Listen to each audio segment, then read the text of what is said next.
You created this atmosphere. They have no idea what they're getting into. Go get it. Death Valley is rising. An upset at Baton Rouge. The Rebels are undefeated no more. Control our own destiny in Death Valley. What more can you ask for? Now, Bryce Young and rival Bama come rolling in to silence college football's most deafening atmosphere. Touchdown, the magic of Bryce Young. We know the challenges. We all are locked in one goal. Tonight, one rises to the top of the SEC West. The game has always had significance. In a matchup built on so many games of the century. LSU wins. I can tell you for sure now. He's going to go. Yes! Epic comeback. Death Valley is rising. Hit the lights. Check the Richter scale. Bama, LSU, Saturday night prime time. Let's go. Welcome to Death Valley. When darkness descends and the decibels rise, there is simply nothing like Tiger Stadium in Baton Rouge, Louisiana. Especially when the Crimson Tide come calling. Bama's Heisman quarterback, Bryce Young, gets his first taste of this tonight. He is well prepared and well rested off a bye week. His buddy from Pop Warner football leads LSU, Jaden Daniels, a dynamic, electric quarterback, a touchdown machine the last couple of games, arrives with surging confidence. Welcome to ESPN College Football Primetime, presented by Subway in this presentation of the SEC on ESPN. A top 10 matchup, the Crimson Tide and the LSU Tigers, Dr. Pepper Championship Drive, game of the week. And welcome, Chris Fowler, Kirk Herbstreit, Holly Roy joins us from the field. First Saturday in November. Nick Saban's back in town. LSU, Alabama. There is a passion and a wildness to these matchups. They're just certain games when the two uniforms get on the field together, it's just right, let alone when it's here in Death Valley at night with LSU and Alabama and Nick Saban on the opposing sideline. Let's go. I can't wait to watch it. Whatever team wins has the driver's seats in the SEC West. In the East, Georgia has taken command. They had heard all the hype about Tennessee, the Volunteers #1 of the rankings. Stetson Bennett was inspired. Look at him dive for the pylon to set the tone. Boom. Yeah, he definitely sets the tone. Opening drive, has a little attitude. I guess people got to sell. They're calling him all night. He plays with an attitude to begin with. Next possession, he throws the football downfield. Georgia out early and up big. Washington toe tap in the end zone. Georgia's defense, though, is the story, diffusing the high fly on offense. Here's Keely Ringo, the hero of the championship game with that pick. Another one here. Yeah, great job by the secondary, matching up one-on-one. But really, like most SEC games, it was the line of scrimmage. Georgia at home just too physical at the line of scrimmage. Tennessee couldn't run the ball. Game was over. So Georgia in command of the East. If Alabama can win this ball game, yet another rematch between those teams in Atlanta. But the Tide haven't played that well on the road. At Texas, you know, the loss at Tennessee. None of the players experienced this with a full house. You're here in the COVID year, but it was not the same. And Alabama, I think, wants to go on the road and be able to put it together. You know, it's been a little bit of a theme over the last couple years. They haven't played their best football. We'll find out how much they've improved in that area. And they're going to play a team that I think is improved greatly from where they were week one. LSU has certainly improved. 39 scholarship players when Brian Kelly took over in year one. The jury was out, but they have had consecutive wins over the Gators and the Rebels. And they roll in tonight with belief.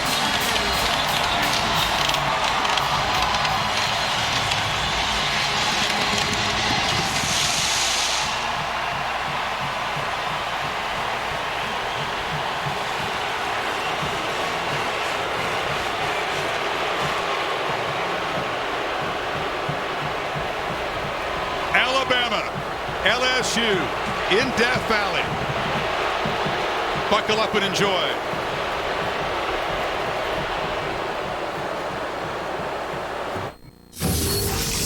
Welcome to the Dr. Pepper Championship Drive Game of the Week. Right now, let's go. Now's the time to go fight the fight. It's also the time when we create an identity for a team. This is going to be a really tough game. With Alabama coming into town, we still have work to do. We're going to kick that door in, and that's how we play LSU football. We're not done. I'm telling you, we're not done. We all understand what's at stake, what our goals are. LSU defense for real! And being able to end their college football playoff hopes, it'll be very intense. Coaching matchup tonight, the two guys with the most active wins, all divisions in the sport. Holly Rowe with Brian Kelly. Coach, you've accomplished a lot in college football, but this is your first LSU-Alabama game. How do you help your team maximize the energy and environment tonight? Well, maintain it, by playing well. I mean, obviously, they've got to be able to keep this crowd in the game by playing well against a great football team. You talked to me about slow starts. How can you help your team? What have you done so they get out to a good start? Yeah, I think, they got to just focus on the fundamentals. They kind of get ahead of themselves a little bit, and if they think they just focus on doing their job early on, we'll be fine. Thank you, Coach. Have fun tonight. They have not been locked in from the start. Time and again, they have fallen behind early, and Jaden Daniels, who's over from Arizona State, has been a perfect fit for this offense. And Kirk, we'll get a chance to see his talents on display. Tigers get the football first as Saban won and deferred.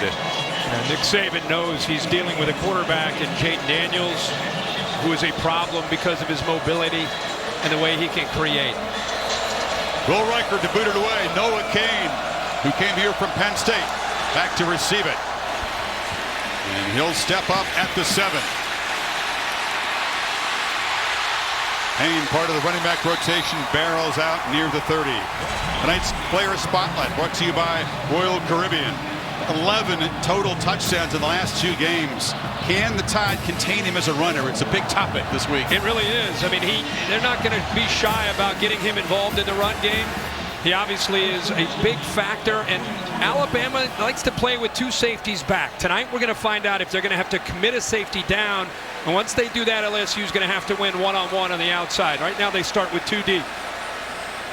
Josh Williams, a former walk-on, has stepped into an important role as a running back, and he's got the first catch out of the backfield, but not much there.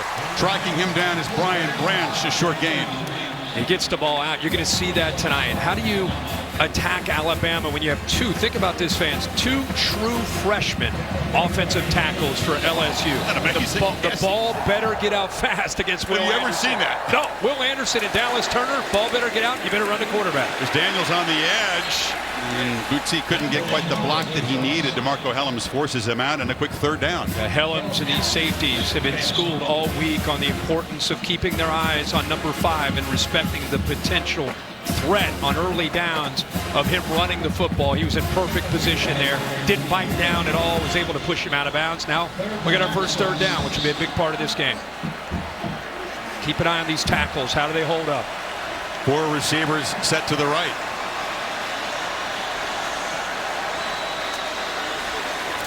Five-man rush. Daniels under pressure, gets it out. Catch made. Slung down right away is Malik Neighbors. Let's see the spot. It's near the marker. Kool-Aid McKinstry stopped him. The pressure from Toa. It's a first down. Toa, I think, hits him late. Watch 10 coming around on a stunt. Turner goes underneath. He hits him and hits him hard late. The flag is down. So they're going to throw 15 yards on top of this and potential targeting with him lowering the head. We'll see what the replay shows when we get a little bit of a closer look. Personal foul, roughing the passer, defense. Toa, a Butkus semifinalist. Welcome to Bama, Tennessee, Jaden Daniels. And Bill, what was your take on this as a targeting? Looked to me like he came straight up. There was high contact, but I didn't see him dip. I didn't see any indicator of a thrust. But it's a good call for roughing the passer. There's a move to protect quarterbacks in college football. You've seen it in different conferences. It's enforced differently, conference by conference. But this penalty sets up the Tigers at the Tide 46.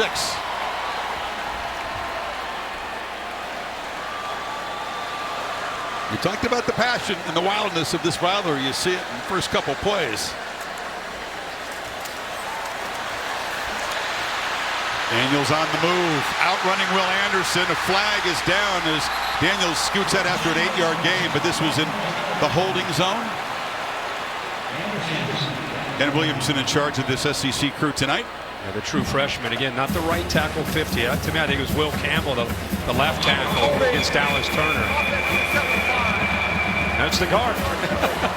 There are a couple holes up there. You got Anthony Bradford These dudes know they will have their hands full, and that's a major concern for Kelly. Kirk, how could he help out those freshman tackles? Well, the way you help out is you run the football. You get the quarterback going, but there's 75 to your left. I see the hold on the far right. Once Turner gets by him, see 66 grab a hold of his jersey. There's another on the left, like 57. There are a lot of holds there across the board. Ball back in Tiger territory in 1st and 20. They plow up the middle with Williams. Just to finish that thought on how do you protect them in these obvious passing situations, it's got to be a combination of chipping, trying to help out, especially against Will Anderson, who'll be on the offense, is normally on the right side, and then you've got to be able to move that launch point. You cannot sit back there where you have a mobile quarterback who's comfortable throwing on the run. Get him outside, and especially changing it up on 3rd downs. John Emery, Tigers excited to have him back healthy, joining Daniels in the backfield. They faked it to him. And Jaden takes a shot downfield, and it's out of bounds. No chance to make a play. Jeray Jenkins covered by McKinstry. Here's an example. You've got a running back, and the back helps here, and then you bring the tight end down, and he also is going to try to help out on Will Anderson. You see that right tackle, he comes down. Now you got 2 guys potentially to try to help on Will Anderson. There's your answer right there. It's a combination of different things like that. The right tackle that time, the freshman, completely out of the picture, and it was up to the running back there, Emery, and the big freshman tight end, Mason Taylor. 3rd and 15. Daniels gets it out quickly, and that's Neighbors going nowhere. Flying up to make the play was toe-a-toe, and it turns out that penalty will not cost the Tide. Yeah, well, the penalty on the holding call that brings him backwards, it gets behind the sticks, cost LSU. Look at the leverage on the football. Obviously a tough call on 3rd and long. They just got the ball out quickly because of that pressure. But you gotta love, you're an Alabama fan, love the position of those defensive backs. Nowhere to go for that quick throw. Jay Bramlett, who came over with Kelly from Notre Dame, package deal, is on the punt. He's a good punter, 3 years at Notre Dame, and he's up to a very solid start this season. Boots it up high, and McKinstry lets it bounce into the end zone. So we'll see Bryce Young and this Bama offense in this cauldron of noise for the first time coming up tonight.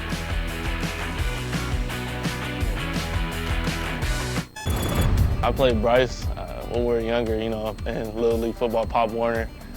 Beat his team a couple times. We never were able to beat them. Back then when I used to play defense, the only person that's ever made me miss was Jaden. Being both kids from Southern California, we're boys, we're close. And that's someone I have a lot of respect for. Great to see the relationship. That's great. Bryce, don't worry, Daniels makes a lot of guys miss. From the 20. Bama's first play tonight. Young looking to throw over the middle, and he's got a man in the slot. And that's Ja'Cory Brooks, has become a serious weapon for this offense. This gives you an idea how much respect they have for Latu, the tight end, how he works here. Watch the linebacker and watch how he moves and looks to the inside. His eyes right here actually open the slant right behind him. Bama a bye week since a pretty sluggish offensive performance the game we did in Tuscaloosa against State. Off the play action, flips it to Gibbs. And Gibbs is the top running back and the leading receiver on this offense. 2 weeks he's had a chance to throw the football, and he feels great tonight. Yeah, he settles into the game so quickly, whether it's home or on the road. Such poise. Great to see that video and him talking about his relationship with Jaden Daniels. But watch his eyes tonight and watch how he plays. When the pressure is the greatest, is usually, or he's his calmest.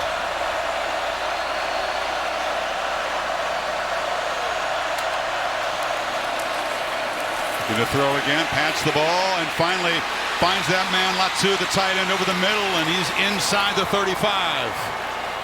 Well, we saw Latu end up being a weapon, and they use him as a decoy. This time, watch the back coming out of the backfield. Gibbs, this time the linebacker bites on him, and there's the patience by Bryce Young to let Latu break free behind that.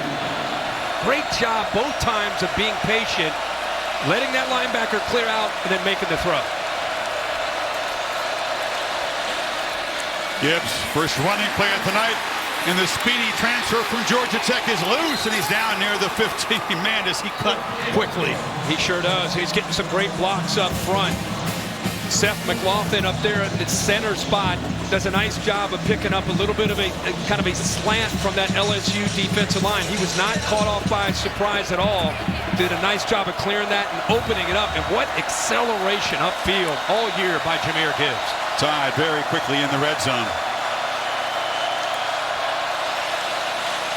Gibbs string it out. He still makes something of the run. Still gets 4 yards. I'm with you. I'm like, oh wow, they've got him. They've got him pinned in. Nope. He looks like he was going to lose a few yards, and instead he gets positive yards there. LSU got penetration. It's exactly what you want to do on that slow developing play, is get into that backfield. And they had a couple different players. The leader of this defense, Baskerville, the linebacker, was there. He cut right underneath him. Jace McClellan spells Gibbs a tailback.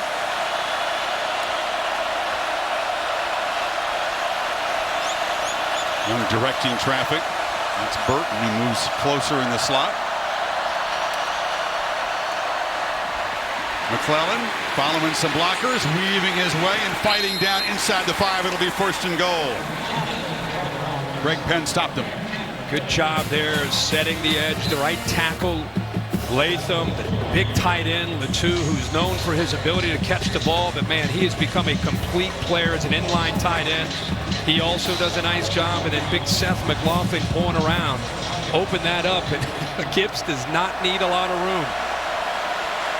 3 passes, then 3 runs. Balance and execution in this opening drive for the Tide. Apologize. That was McClellan, not Gibbs.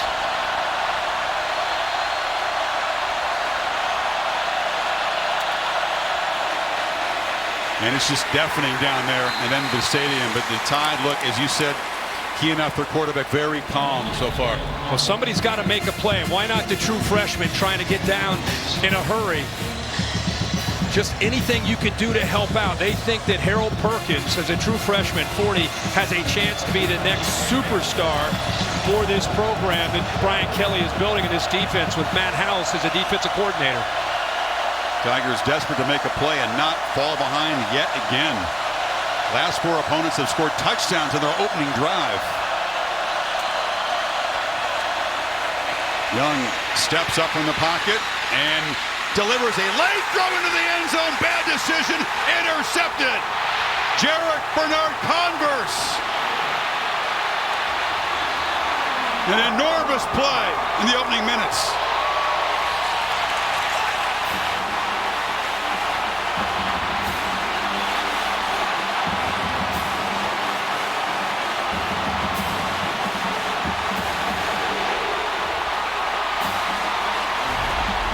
He's looking to go to the 2 initially. Watch his eyes look off to the right. He wants to go there. He's locked up. Then he creates. This is where he's so good. But eyes on the quarterback. A rare decision that you don't see from Bryce Young. Throwing behind his receiver, trying to make something happen early. The Tigers get the turnover and get the ball back.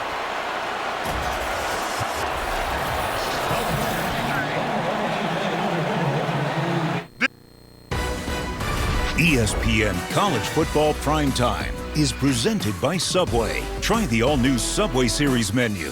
Your pick of 12 irresistible subs. And in part by Rain-X. Outsmart the elements.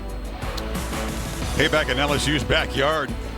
A loss at home to LSU, and they paid him back in the Superdome. So off the turnover. The 3rd time this year, by the way, Kirk, that LSU's had a takeaway in the red zone. Right. Let's go back and show you that this is a no-look pass. I mean, Baskerville's closing in. He cannot see his target. He actually changes his arm angle, goes around that blitz, makes the throw, and kind of hopes. And again, a rare pass behind the receiver where Bernard-Converse comes up with that pick.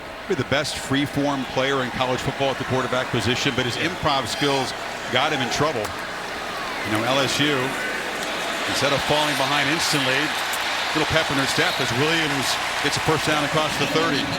And I'll tell you why that's big. Is your offense makes a mistake on a holding call, you end up having to punt. Bama goes right down the field, a potential hole down 7-0. And now you get a first down. The game's kind of settling down. Now you get a little tempo going if you're LSU. Expect them to use some tactical tempo. They're not really a hell-bent tempo team. Yeah, Bama over the years, you want to try to crank it on when you can. Certain spots. Daniels keeps it, cuts up, ducks down, and you see the suddenness, his ability to sort of maneuver in tight spaces. Yeah, exactly right. He cut right underneath Dallas Turner, and again, all eyes are on him because of the respect they have and how much he's involved in their run game. But even there, it didn't look like he had much of anything, but as soon as he saw that he had this defense running sideways, he put that foot down, cut back behind them, and he gets positive yards. More running yards than any quarterback in the country this season, even though he's 19th in attempts. It's because he is consistently moving the chains. They swing it in the flats. Emery, who is spun down, and a horse collar flag on the tackle by Dallas Turner. Oh, yeah. Obvious call. Obvious call. Dallas Turner trying to hustle to make a play. Just had to pull back there. And just being aggressive, it cost him. Personal foul. First corner tackle. Defense number 15. Second personal foul early in this Tide defense. Money's worth. Ooh. Yeah. Emery's kind of been battling to try to get back from some injuries. Really a kind of one you pull aside there, Bill, for a clinic reel. Is that pretty obvious? Yeah, that was a classic horse collar tackle. Exactly what the rule was made for. Causes injury to the legs. Last time the Tigers were set up here, they had a holding penalty spoil the drive. Keep it on the ground, running into heavy traffic. Jaheim Oates, the true freshman tackle, stopped Emery. Pete Golding, the defensive coordinator, making it pretty clear these first couple drives, they're attacking with their linebackers. Pete, of course, the defensive coordinator, he's bringing downhill pressure. He wants to try to put LSU, take this running game away, put them in obvious passing situations, and then attack those freshman offensive linemen on the edges. But they've got to try to take away the running game on the early downs. Attack is a good word. It's a defense playing downhill. Yep. Daniels rolls, scans, nobody open, and he'll just be shoved out of bounds on the far sideline. And Toa. Third and long coming up. Play impact players when LSU's got the ball. I think LSU, you look at Booty on the outside, who's really improved. I think he's been able to get his feet settled with his new system. And Malik Neighbors, number 8. They've got a lot of different guys they like to get the ball to. Of course, Will Anderson and Eli Ricks, the LSU Tiger, who is now playing corner. He emerged in a game you and I had, really his first start. People thought he would start right away after transfer from LSU, and it took him some time to work himself in the lineup. And now here he is going up against his former team. Emotional night for him. Oh, yeah. 3rd and 11. They heat up the pocket. Daniels stands and delivers, but he was affected by the pressure and bounces the ball to Jenkins. Boy, Josh Williams did his best job. He recognizes he's got a blitz. He's got to pick up from Brian Branch. He comes over to be able to help out. Watch this. Boom. Brian Branch pushes him right into the backfield. And give Jaden Daniels credit. He saw those crimson jerseys flashing. You'd think he would pull out of there and run. Instead, he sat in there, just could not deliver an accurate throw. Again, on 3rd down and long, Bama is coming after that offensive line. 1 sack and a bunch of quarterback pressures already on Daniels by this Bama defense. Twice, LSU's getting into Bama territory and stalled. And fair catch made at the 9-yard line by McKinstry. So Young, off the interception, goes back to work scoreless first quarter at Baton Rouge.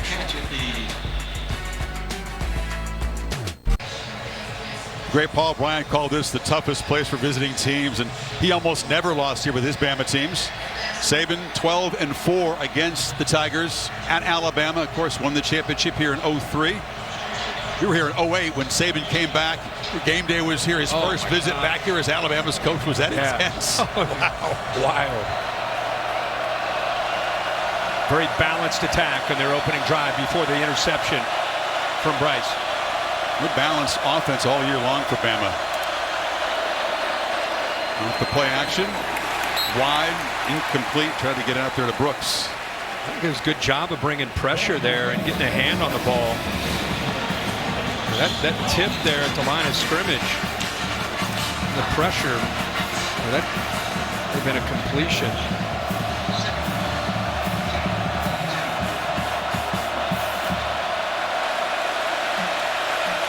Riddell Williams in the backfield. Loudest part of the stadium. The students are right over the right shoulder of Bryce.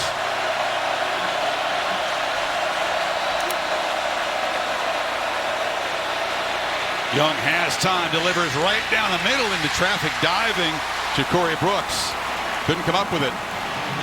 Really good job here by the safety, and I think it affected the accuracy of this football. He's looking to get the ball to the left there to the tight end.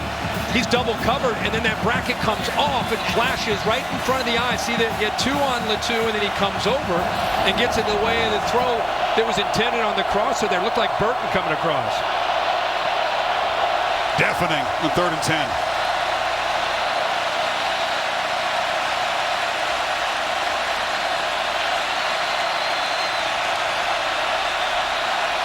Play clock at 3.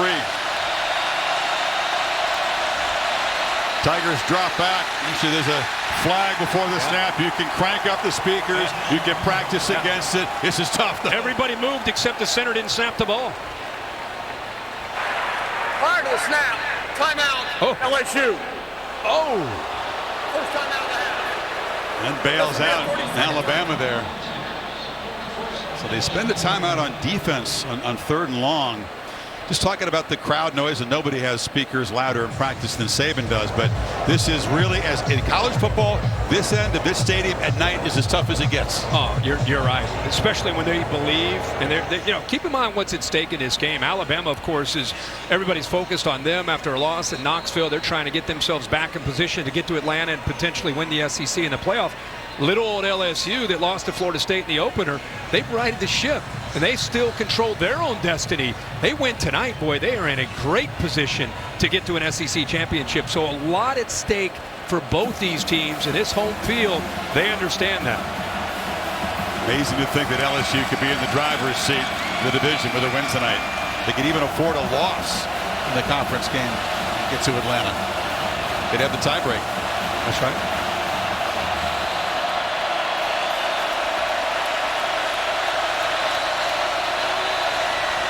This time they show pressure on 3rd and long. But back out.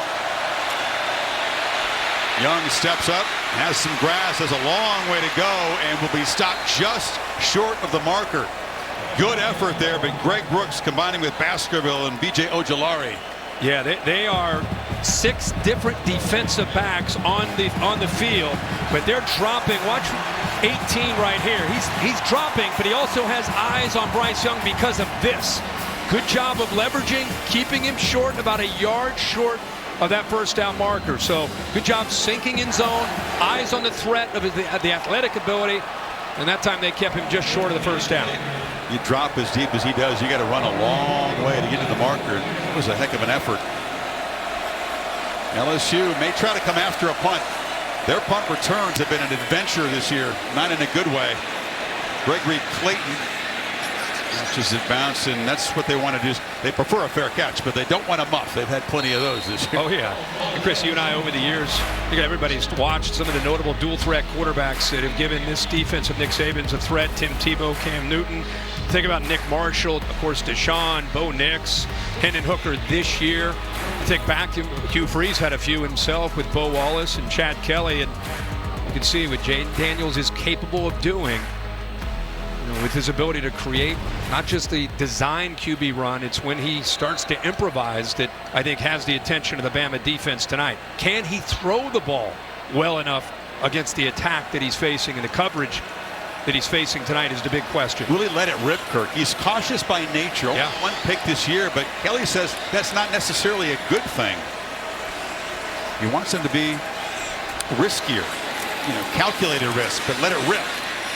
There's a low throw here, caught by Malik Neighbors. It's a first down. McKinstry gave him a cushion. And I think what you're saying is early in the year especially, I think he's learning a new scheme. He's learning new receivers. A 2-year starter at Arizona State. Right here, he would have been late on this ball. This time he gets the ball out, has one hitch, ball gets out, and it gives Neighbors a chance to work himself back and still be beyond the sticks for that first down. Short route so far, 6 completions for just 24 yards. Keeps it on the edge, and they did a great job. That's textbook. They strung it out, forced him back, and stopped him for a yard gain. Yeah, it sure is. And watch in the background, you get motion here, and Branch goes with him. But I want you to keep your eyes on Branch, who I think is becoming the guy in this back end of this defense. So he's got to worry about the receiver, Booty, going motion, but eyes on the quarterback the entire time to allow him to come off of the receiver, peel back, and make a play right near the line of scrimmage. You know, those players have heard the narrative you talked about. Running quarterbacks always give you guys problems. Oh, yeah. They're tired of hearing about it. 2nd and 9. Ball lofted downfield over the head of Neighbors. Interesting matchups on the edge tonight. Oh, yeah. And with, again, that pressure you're going to face, it's an easy thing for the protection. Ball is out fast. He goes up in the air. A rare opportunity where you don't have a safety behind the corner to help out. So he took the one-on-one shot there on 2nd down and 10. It's hit or miss, and now you're facing a 3rd down and long. Yeah, all the 3rd downs have been 3rd and uncomfortable for this Tigers offense so far. Daniels escapes pressure. Anderson chasing him down, and it's incomplete to Brian Thomas. Was he across the line when he threw it? Looked like he was. Yeah, he was looked like about a full yard. Well, Nick might have got bumped into. The headset needs some work on the sidelines. But how about just keeping that play alive? I mean, Bill, you're looking for any body part at all to be behind the line, right? He has to be 100% across the line. Right. Yeah. Illegal forward pass from behind the neutral zone. Beyond the neutral zone. Number 5 of the offense. 5-yard penalty for responding foul. Is his right foot? Down. I've Now got him 4th down. still behind the line. Replay's buzzing right now. They're going to reverse this call. Careful, coach. It was incomplete anyway, so it's 4th down. And Coach Saban right there. McKinstry went into him, and Nick didn't show some quick, so the headset didn't fare as well as the coach. No, but he's got his game face on. He bounced up, ready to go. Glad he's okay. He's got to be pleased, by the way, that his defensive backs have played so far tonight. That's the area, of course, where he spends his focus, practice. You and I had them the next game after the Tennessee debacle for that secondary, and boy, did they look a lot better when they played against Mississippi State. Of course, they're reviewing whether or not he was across the line of scrimmage. Bill feels like he had maybe that right foot still behind the line, but that secondary really performed, I think, to their standard the last time out. They had the bye week to get healthy, lock in on this scheme. You give Nick Saban 2 weeks to get ready, and Pete Golding, usually it's going to be a tough night for any offense. This is just a matter of where the ball is going to be placed for the punt. The pass was complete, so it's 4th down. Let's see what Ken Williamson has to say. After further review, the ball was released behind the neutral zone. Therefore, there is no foul for legal forward pass. The result of the play is an incomplete pass. It's 4th down. Thank you for the explanation, Ken. What a scene right there. What a scene all day around here. Man, that's the thing, outside of the stadium. Yeah. For like 6 Have you ever tailgated outside here? Have I? After we did game day, No, I had no further responsibilities. I was out with the people, T-shirt, baseball hat. Boy, it looks Do it fun. sometime before. Don't worry. At some point, I will officially retire, and I will just travel around the country and enjoy tailgating. It looks like a lot of fun. I can vouch for that. Here's the punt. Well, he gets up in the jet stream. That's a good one. McKinstry won't even field it. Just takes a sideways bounce out of bounds at the 10-yard line. Talked about these guys being friendly Pop Warner rivals. Then they trained together.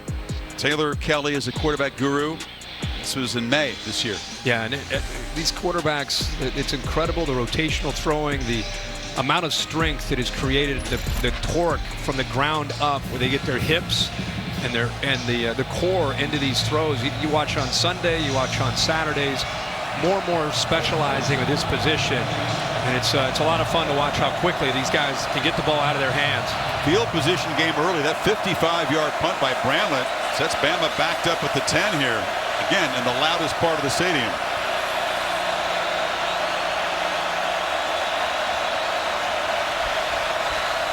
Here comes a blitz. Perkins. It's Young after the throw. Heavy pressure by the true freshman. They've got Bryce out of rhythm here, unsettled. Yeah, and you know, I think Gibbs missed that, and you could see him coming on the hard count, and you could see that. Watch the running back miss his pressure. He showed it initially. Now Gibbs has got to get out of there quicker. He's got to be able to recognize that pre-snap, the threat to be able to take care of his quarterback off that right edge. Perkins, a Texan with a huge future, making a big contribution here in his first year of college football.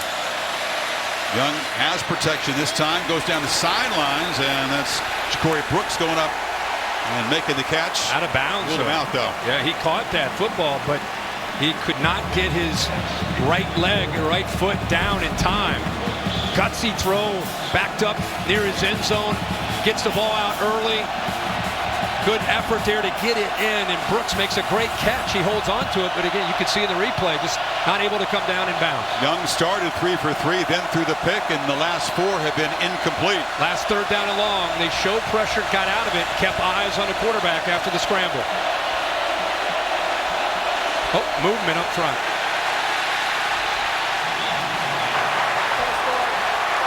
You said it, loudest part of the stadium. Loudest part of the planet. I mean, that's great. Oh, that's a Holly, can you hear us down there? How are your eardrums doing? Well, guys, this is one of the loudest places we've been all year. 108 decibels on that last play. Keep in mind, Bryce Young played here 2 years ago, but it was during COVID, only 20,000 people. It's so loud, you can feel it in your bones right now, guys. This is the student section, very oppressive right now. That's well put. The sound does vibrate through you.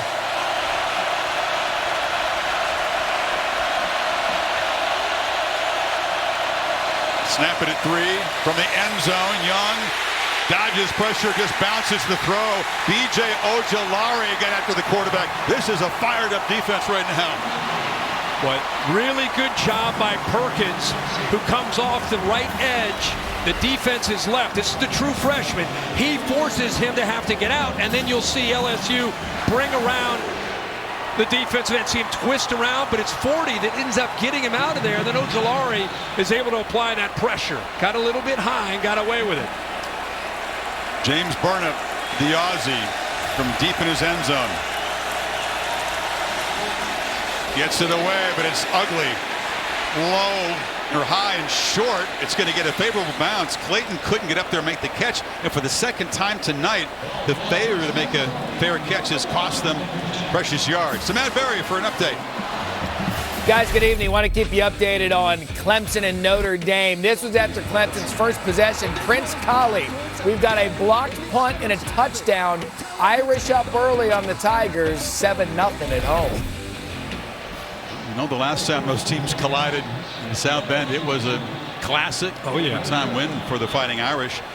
Clemson obviously with no margin for error as they chase a playoff spot. Well, this first quarter, typical LSU Alabama game of field position, right? These special teams and hidden yards could be big. Neighbors has blockers on the end around. The Tide closed it down pretty quickly.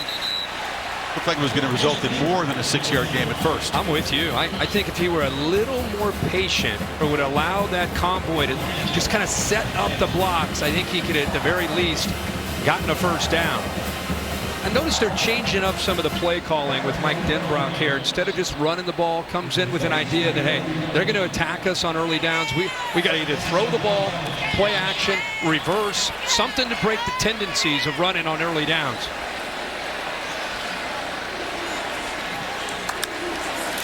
Mooney Goodwin is the back, and they get to the left, and he does get the edge, makes a cut, and Goodwin, as a flag comes out late in the run, tackled at the Tide 42. It's going to be a holding call. It'll be the second of the night here. A spot foul. Holding. Offense, number 10. 10-yard penalty for spot of foul. That's Jeray Jenkins, the receiver on the edge. He's up against Kool-Aid McKinstry. Got his arms around him and just held on to him, wouldn't let go. And McKinstry, of course, does a good job of letting him know. They bring it back. They spotted the ball back at the 40. Yeah. The penalty was beyond 10 yards from that where it took place. That's interesting. So, no score after 1 in Baton Rouge. You're watching ESPN College Football Primetime.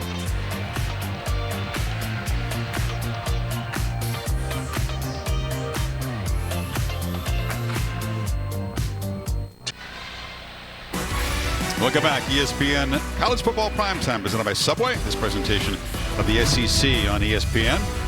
Bayou Bengals, 2 touchdown underdogs, but feeding off the energy of this crowd. In the field position first quarter. Tigers begin the second from their 40 with a 2nd and 8. Physical first quarter. Very physical. Penalties have played a key role already.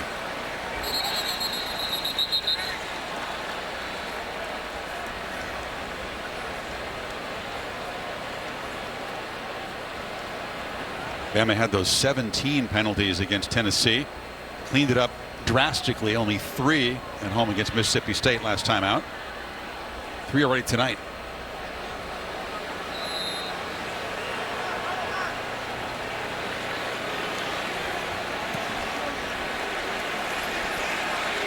Noah Kane is the back. And Daniels gets it out. And keep an eye on this tight end. Mason Taylor, son of NFL legend Jason Taylor, is a force already as a freshman. Yeah, he sure is. A little confusion here. Watch the corner bail, and it opens up for the flat route by 86. McKinstry gets deep. The linebacker gets deep. Somebody not quite on the same page because you got to either have him in man or you got to have a flat defender out there. Nobody's out there, and an easy throw and first down. Good DNA, but man, is that dude man, fluid. Ball skills. He's become a better blocker as a tight end, too. That slant was tipped at the line. Brian Branch again, man. If you're an Alabama fan, you know all about what he means to this defense. Really becoming the glue. Like I've said in the past, there's always that defensive back for Nick Saban and Pete Golding's defense over the years. Go back to even when Kirby was there. He can play nickel, he can play safety, play what they call money, where they get him up like a linebacker, but he can cover people. Great leader back there. And running right in the arms. The tackler was Kane. That was Jalen Moody swallowing it up. He committed down.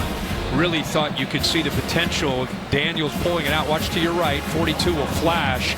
Both edges set by that Alabama defense. That was a predetermined handoff, or he would have pulled that and gone around the edge there with Moody collapsing down. Now it's another 3rd down and long, and they're 1 for 4 so far tonight. Haven't seen Kayshon Boutte targeted yet tonight, Kirk. He's been surging. 16 catches the last 3 games. Haven't looked his way yet. Daniels in the pocket, pinballing around, and Will Anderson and company knock him down. Turner was there as well, toe-to-toe also. Well, that's a good job of just squeezing the pocket, kind of coming in from the outside, not letting him go anywhere, not letting him escape. Just keep him inside. And if you're number 5 there, you've got to have an internal clock. You know that eventually, even with good pass protection, Will Anderson or Dallas Turner are going to get to you. You got to get out of that pocket, and you got to try to get something or throw the ball away. Both quarterbacks feeling the pressure tonight. 2nd sack by the Tide. And they have pressured Daniels on almost every dropback when he's held the ball for any length of time.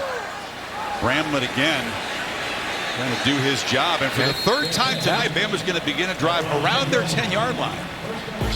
Shaq, the Diesel, back in town. He had a DJ show last night. Kirk, I wish you were here. I would have loved it at the club over here. Yeah. Honey Badgers here. This great LSU team. How about big Andrew Whitworth? He's been great. Honored tonight. Yeah. Enjoy working with him on Thursday nights. What a cerebral guy. He loves talking ball and bright future in the media. Big man. Oh my God. Big human. Sweet guy. Just kind-hearted guy.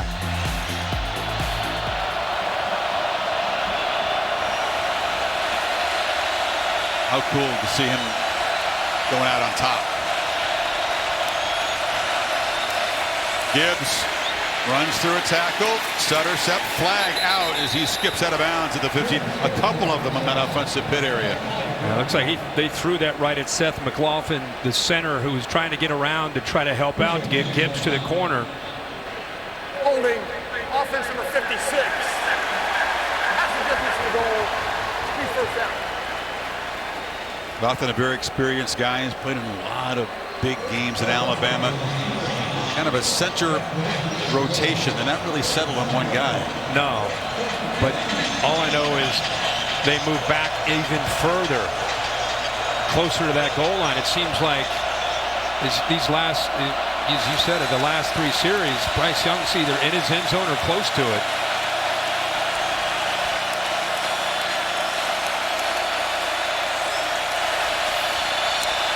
Young sets up in the paint again, delivers a throw to Gibbs, who bobbled it and held it. It is complete for a very short gain. Good job of holding on to such a reliable receiver as a running back. And good job by Bill O'Brien saying, hey, let's get the ball out in a hurry. The only reason he bobbled that, he secures it. His eyes got up, looked to see where the defender was, and it almost cost him. Tied 0 for 2 on third so far. Lead 12 in the second down play to avoid another 3rd and long.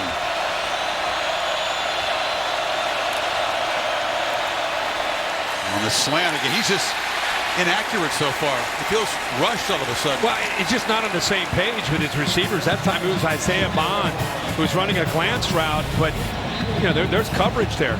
Baskerville ends up getting out here, and I think threatens the potential of that being a completion. It's LSU defense. Matt House, defensive coordinator. I think this defense has gotten better and better and better, understanding the scheme and the timing and where to be. Instead of memorizing, they understand the why, and it's really paid off. Another 3rd down and long.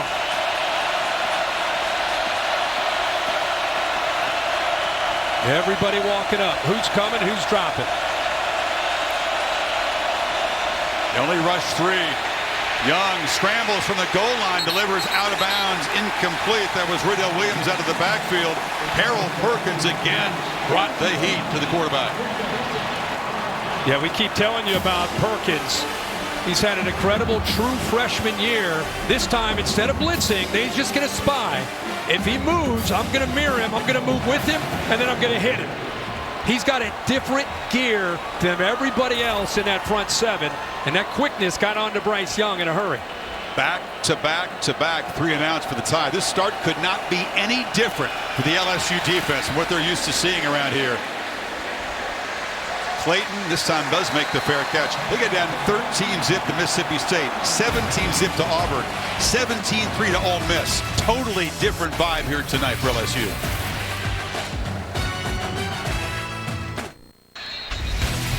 What you got for the Modelo fighting spirit? But early in this game, it's been a lot about Brian Branch's versatility and what he does in the back end of this defense. He's in coverage, awareness there, covering a receiver in motion, but comes back to make a play in space. 3rd down and 11. Why not bring him?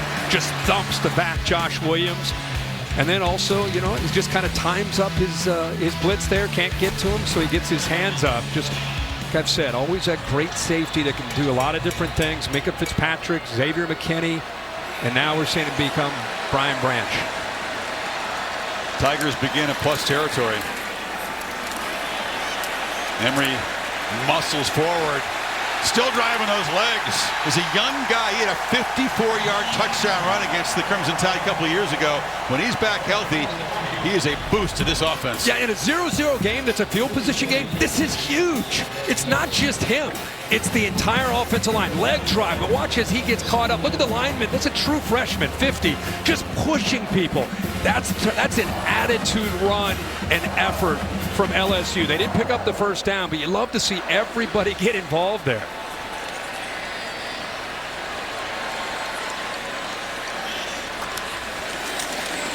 Second and 1. Daniels gets it to the edge. That's the tight end Taylor in space. You can see the acceleration. Zooms inside the 25. Just a great call here. 2nd 1. He's kind of hides himself. You pull it, everybody thinks in the middle, quarterback run. Nope. Get it out to the freshman where he can do damage. Great effort of blocking there by Brian Thomas to be able to pick up a few more yards.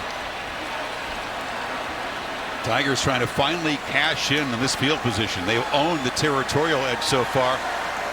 Haven't made it count yet. From the 25, Daniels under immediate pressure off the edge and cannot escape. Will Anderson gets home. 3rd sack for Bama. Will Campbell, this time he gets a feel of Will Anderson. Will Anderson's been lining up on the other side. Oh my gosh. There's nothing you can prepare yourself for. Even in practice, you're not seeing that. You're seeing Friday night guys a year ago and a Sunday afternoon dude tonight. Right, exactly. He played high school football last year, probably really good program, but now he's up against Will Anderson. They moved again. The defense is left. Now he's on the right. Credit to anybody who plays in this league as a freshman tackle. Emery makes a cut. Did he say in bounds? Twists and scores!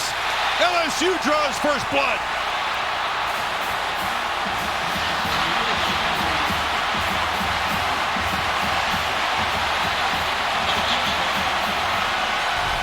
This is close here. Did he stay in bounds with his high step move?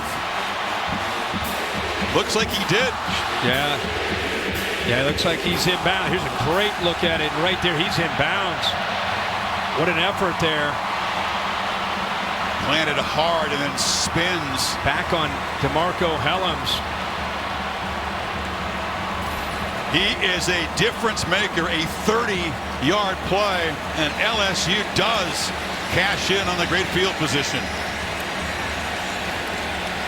4 plays, take it half the field in less than 2 minutes. Chris, look at the blitz here. Alabama rolls the dice by bringing a pressure here and a pressure here. The problem is nobody picks up John Emery out of the backfield. Man-to-man everywhere else. Now you got to make a play in the open field. DeMarco Helms unable to do it. What a cut there by Emery. Tiger Stadium unhinged, and another smile from Daniels. A lot of those lately.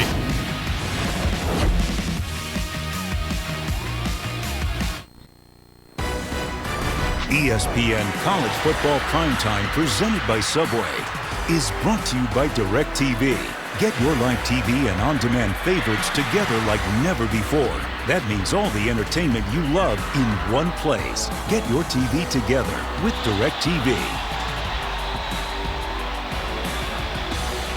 Joe Burrow with the Tuscaloosa. They put 46 on the tie for the championship team.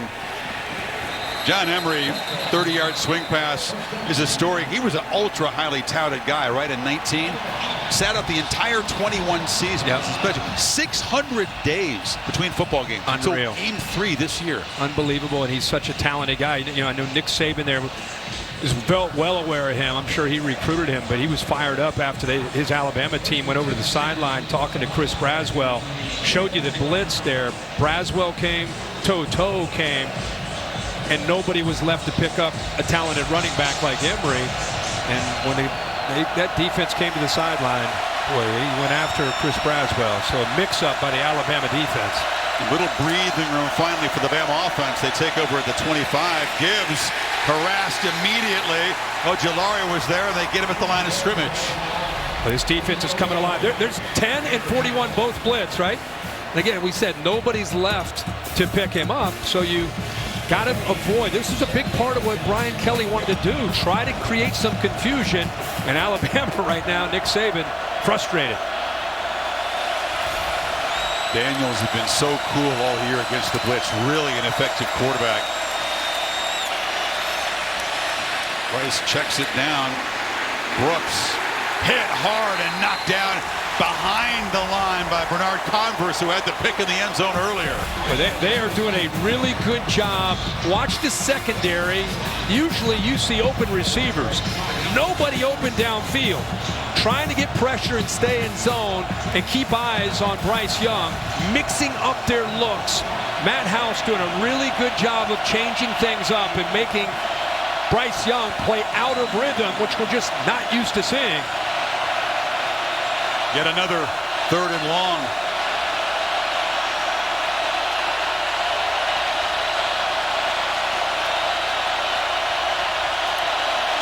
Pressure.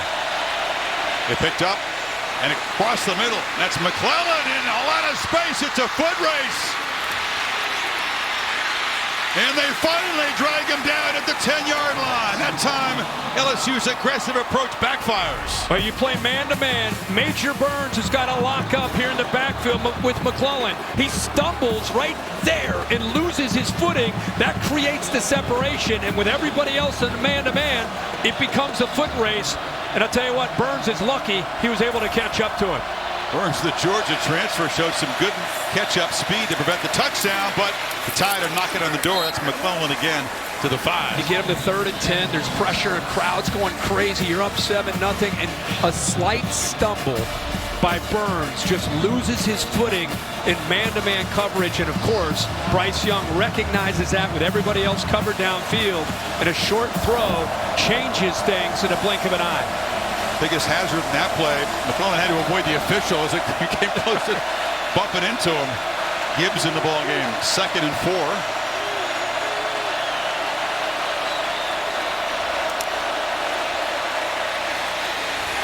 Nothing in the middle. Wall of the Tigers have been a very stout defense in the red zone all year. Yeah, watch 11 knifed in there. Went his gap. Also saw 18 Ojolari. 11 is able to be in there a lot. It's hard to run it or throw it against this team in close.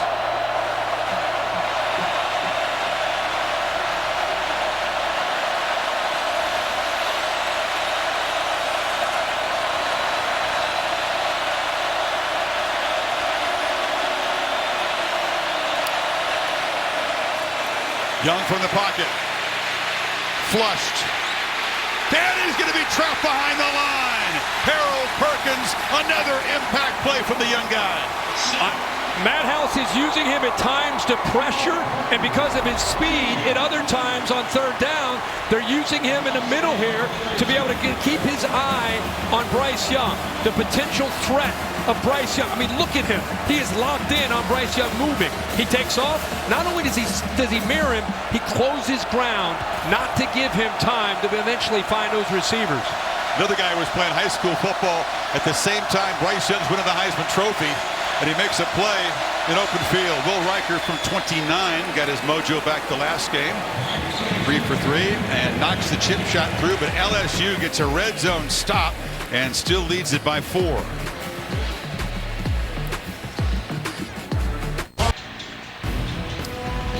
Tomorrow morning, Sunday NFL Countdown. Chris Berman interviewing MVP, current favorite, I'd say, Josh Allen. And on Monday night, not 75 miles south of here in New Orleans, Alvin Kamara and the Saints against Lamar Jackson. Yeah, Ravens in first place. I'm a huge Ravens fan. Rashad Bateman is out. Big news there for the Ravens. They did sign Deshaun Jackson, which could help them on the outside, but the way they're playing defense and the way Lamar Jackson is playing, obviously they're going to be in every game they play. Noah Kane from the 1. And turns it to the 23. Well, Saban and Kelly have hooked up a couple of times. Of course, Brian was at Notre Dame. They're both playoff games. The championship mugging in Miami that you were a part of. I unfortunately called that one. It was over early. Of course, the semifinal early a year ago. I mean, they were closer, but Kelly wanted one more swing at a national championship, and he believes that LSU gives him a better chance. And he was not shy about saying that he wants to beat Saban. Who doesn't want to? But you come to the deepest end of the pool in college football down here in the SEC West. You got to go through Bama. You're going to get to much less win a championship. You also can potentially manage and build a different roster in Baton Rouge compared to what he's had in the past going up against him. And there's the first catch from Kayshon Boutte. And he's out across the 40. He can be an electric playmaker. Yeah, again, they're bringing pressure on 1st and 10. 2-2 this time blitzes, but a good job at picking that pressure up. Give him time. We've not seen him get the ball thrown downfield. Quick release and a good throw. A good heck of a matchup there with Boutte up against Brian Branch, but the ball does go down beyond 10 yards in the air. First one of the night.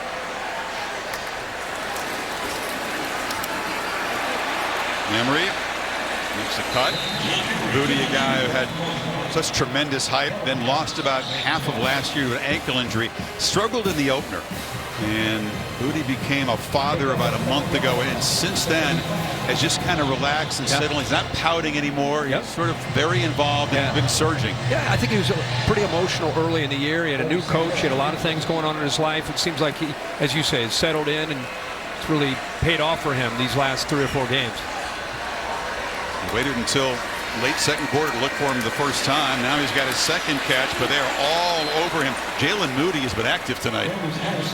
He sure has. He just does a good job of being able to make a play in space. Dallas Turner actually turned that ball in, leveraged the football. Anytime you see LSU go empty, you know the ball is either going to come out fast or a quarterback draw. Get it out there fast to an athlete, have some blockers in front, but look at the Alabama defense in space run to the football. Tigers 1 of 5 on third. Pressure again. Daniels flips it short, but knocked down immediately as Josh Williams by DeMarco Helms, and the Tide get a stop. Here comes the punt team. And that's Alabama defense there.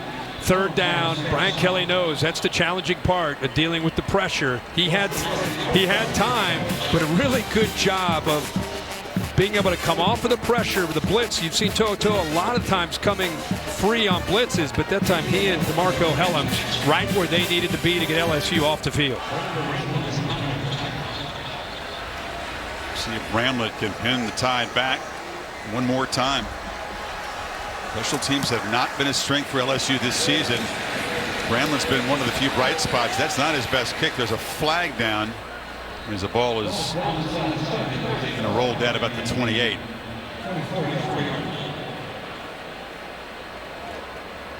Check the marker here.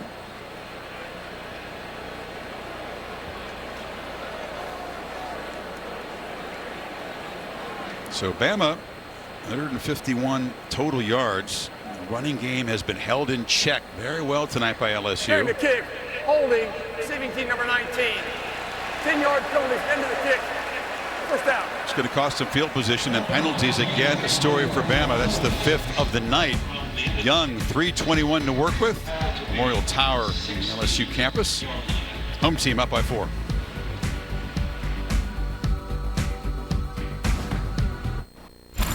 I'm Matt Barry, coming up with the Mercedes-Benz halftime report. What a statement Georgia made today at home against Tennessee. We'll have highlights. Plus, Clemson is in a fight on the road against Notre Dame, and it took a little longer than people expected, but Ohio State finally pulled away from Northwestern. Dan Mullen, Joey Galloway join me coming up at the half.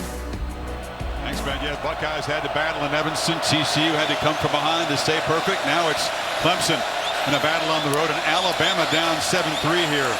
Gibbs celebrates for a 6-yard gain. Fouché on the stop. You know, Alabama had, you see their drive chart, the interception, the 3 punts, and then they get the big play with a throw out of the backfield to McClellan in man-to-man coverage, and they get a field goal. But don't write this offense off. They have potential to score and potential to get into field position, as you saw in their last drive, in a hurry. 5 of their 6 drives, Kirk, beginning from their 21 and end. Exactly. Young across the middle. Again, pressure enough to affect the throw. He bounces it way short. Well, they're doing a really good job of just winning some one-on-one blocks and being able to sit back in zone. B.J. Ojolari that time just pushing that pocket. Remember, Bryce Young is undersized. They list him at 6 feet. I don't know how tall he really is, but when the inside pressure gets in, coming right at him in his face, it's hard to find lanes for him to be able to be effective and throw the ball. It's a great point. And that was their philosophy. That was their intent, to kind of squeeze the pocket from the inside.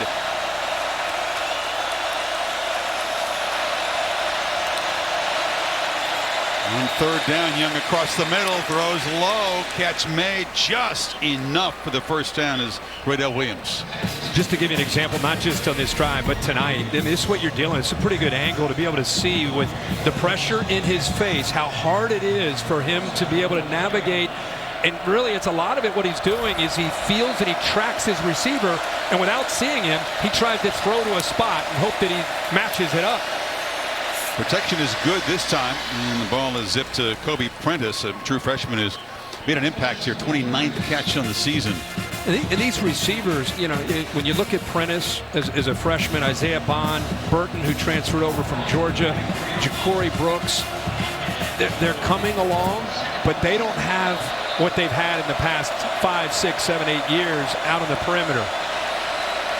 That's why Young's numbers are down in part, and also this has been a much better running team than they had last year, but not so far tonight. Empty backfield pressure again. The throw is behind JoJo Earl, and it's incomplete. Fouché knocked it loose. Fouché sure did. Got his hands on it. That's a great play. Known as a guy who likes to play in the box. We'll watch him get his left hand on the ball, right on the football to knock it out of there. Fouché, like a number of players on the back end, a lot of transfers with this LSU team. They needed to find bodies. They especially needed them in the secondary. Fouché coming over from Arkansas. One of 5 defensive back transfers on this LSU team. 5 of their top 7 DBs are transfers. Didn't even know each other's name at the beginning of camp. Pressure again. It's picked up this time, and Gibbs catches the ball near top speed and goes for a first down to the 46. You got man-to-man. Watch Gibbs here, and then comes underneath, and watch the coverage on the back end. You see his DB starting to go out here, and then he has to come back underneath. So well-designed play, gets the secondary out of position, designed that time to get the ball to Gibbs on third down. Gibbs is in the slot to the left. Young is looking that direction, and across the middle, catch made by Brooks, and now the rhythm is suddenly back for this Bama offense. There is a flag down. Good patience there. Gay almost got to him. Waits to the last minute to deliver that ball to Brooks. Penalty's going to be on LSU.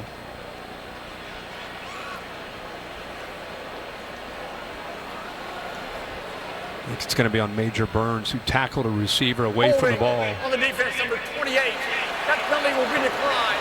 Result of the play in the first down. And they gained more yards on the play, so they'll take it. And now the Tide, who've twice been to LSU's 5-yard line tonight. The boy with a total of 3 points, a chance to take the lead before halftime. There it is to the top of your screen. Doesn't impact the play, but it gives you an idea. Burns, who's worked his way back to be able to play, one of the leaders on the back end, struggling so far in coverage.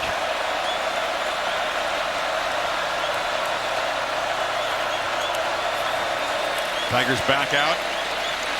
Young has time to scan and puts it to Latu, and he's going to be spun down, lost the ball. It comes out. LSU says they've got it, and they do. The second turnover tonight for the Tide. Wow. Sage Ryan just somehow holds on to the bigger tight end, doesn't give up on the play, and rips the ball away from Latu. And this is a big gain for Alabama. Deep in LSU territory, as I said, he didn't give up on that play, and before that ball can get out of bounds, LSU jumps on top of it. Greg Brooks makes the recovery. One of those transfers from Arkansas. Ryan is a freshman. The young guys have made some huge impact plays for this Tigers defense tonight. And another missed opportunity for Alabama in plus territory. This play's under review, gentlemen, because when he lost the ball, Only on the field was a fumble and recovery by the defense. when he lost the ball, he was out of bounds and he reached in and touched it before there was possession. So that means you got to fumble out of bounds. So they're going to keep the football. Really? Okay. Coach us up here, Bill. I don't understand that. Let's see where Brooks was when he recovered it. Ball's out, right? Defender's there. The defender did not have possession, and when he reached back in, he touched the football, and he was out of bounds. So that's a dead ball. Just so I understand, how does the defender not have possession? Is it being bobbled? It looks like he has it. He's just starting to grab it, but he doesn't have what we define as possession. That's cool. I'm just kidding. So by Latu having just his hand on the ball, he's considered out of bounds. Because his body was out of bounds. But does he have possession of the ball? No, but he was an out of bounds player who touched the ball. Okay, so instantly it's done. Yes, sir. Wow. You're up here just coaching us up here. But did he Yeah, I touch it before Brooks got possession of it. This is an interesting review. You never see this kind of a thing, Bill. It's a tight, tough one. But I would say he doesn't have possession. He's just starting to put two hands on it. But he doesn't own the football yet. This is what an why enormous review this would be. You guys get yelled at all the time down there. You got to make a call like that? How in the heck do you make that call? X-ray vision, I guess. I mean, that's impossible. If it goes the way you're saying, Brian Kelly's going to... Well, this crowd's not going to understand. Explaining, I can promise you that. I'm glad Bill's explaining it. I get that his feet are. I get that he's out of bounds. Control there before the ball. I mean, he kind of tries to knock the ball out of Brooks' hands. Bill, ball's out. Yeah, but I think he does the ball. Does he touch it, Bill? I think it's before that. Okay. What Bill's talking about is before that. Okay. Yeah, before that. That's what I've got. So right. Here you go, Bill. Here you go. Back it up. Spin it forward. Here you go, Billy. Here we go. Ready? Boom. Right there, you're saying. But does Brooks have two hands on the ball when it's touched? I don't disagree with you about two hands on the ball. I'm saying he hasn't finished possession to say he can do something common to the game.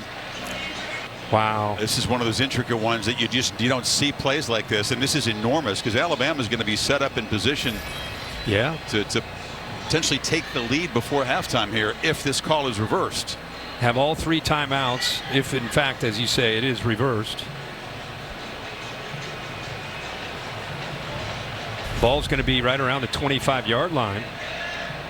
Bill, I can't wait to have you explain this on social media, what's going on here. It's going to be fun post-game. Come on the video with us. You can describe this. Get Bill on the nightcap recap to digest.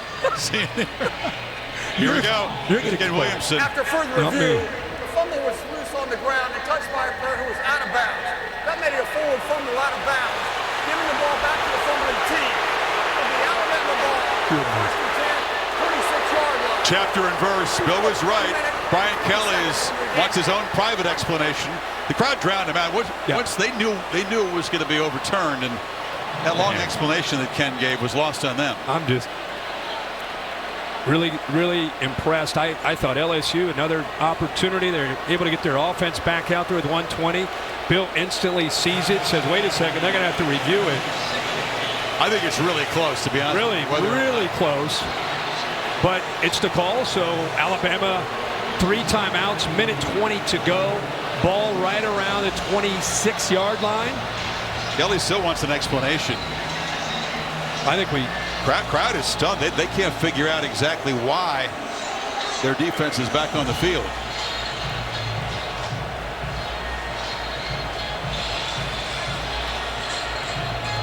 He's not going to get a reversal of the reversal. Something you just don't see often. He's being patient. He's listening. He's being. You think he's being I think it's. Okay, so you're. He's doing the lead. He's doing the lead.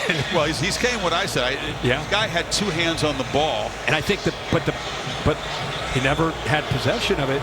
It was touched first. The way I was just coached over here to my right by Bill, he just coached me up. Now we'll see if this reversal of fortune, Tide can take advantage of it.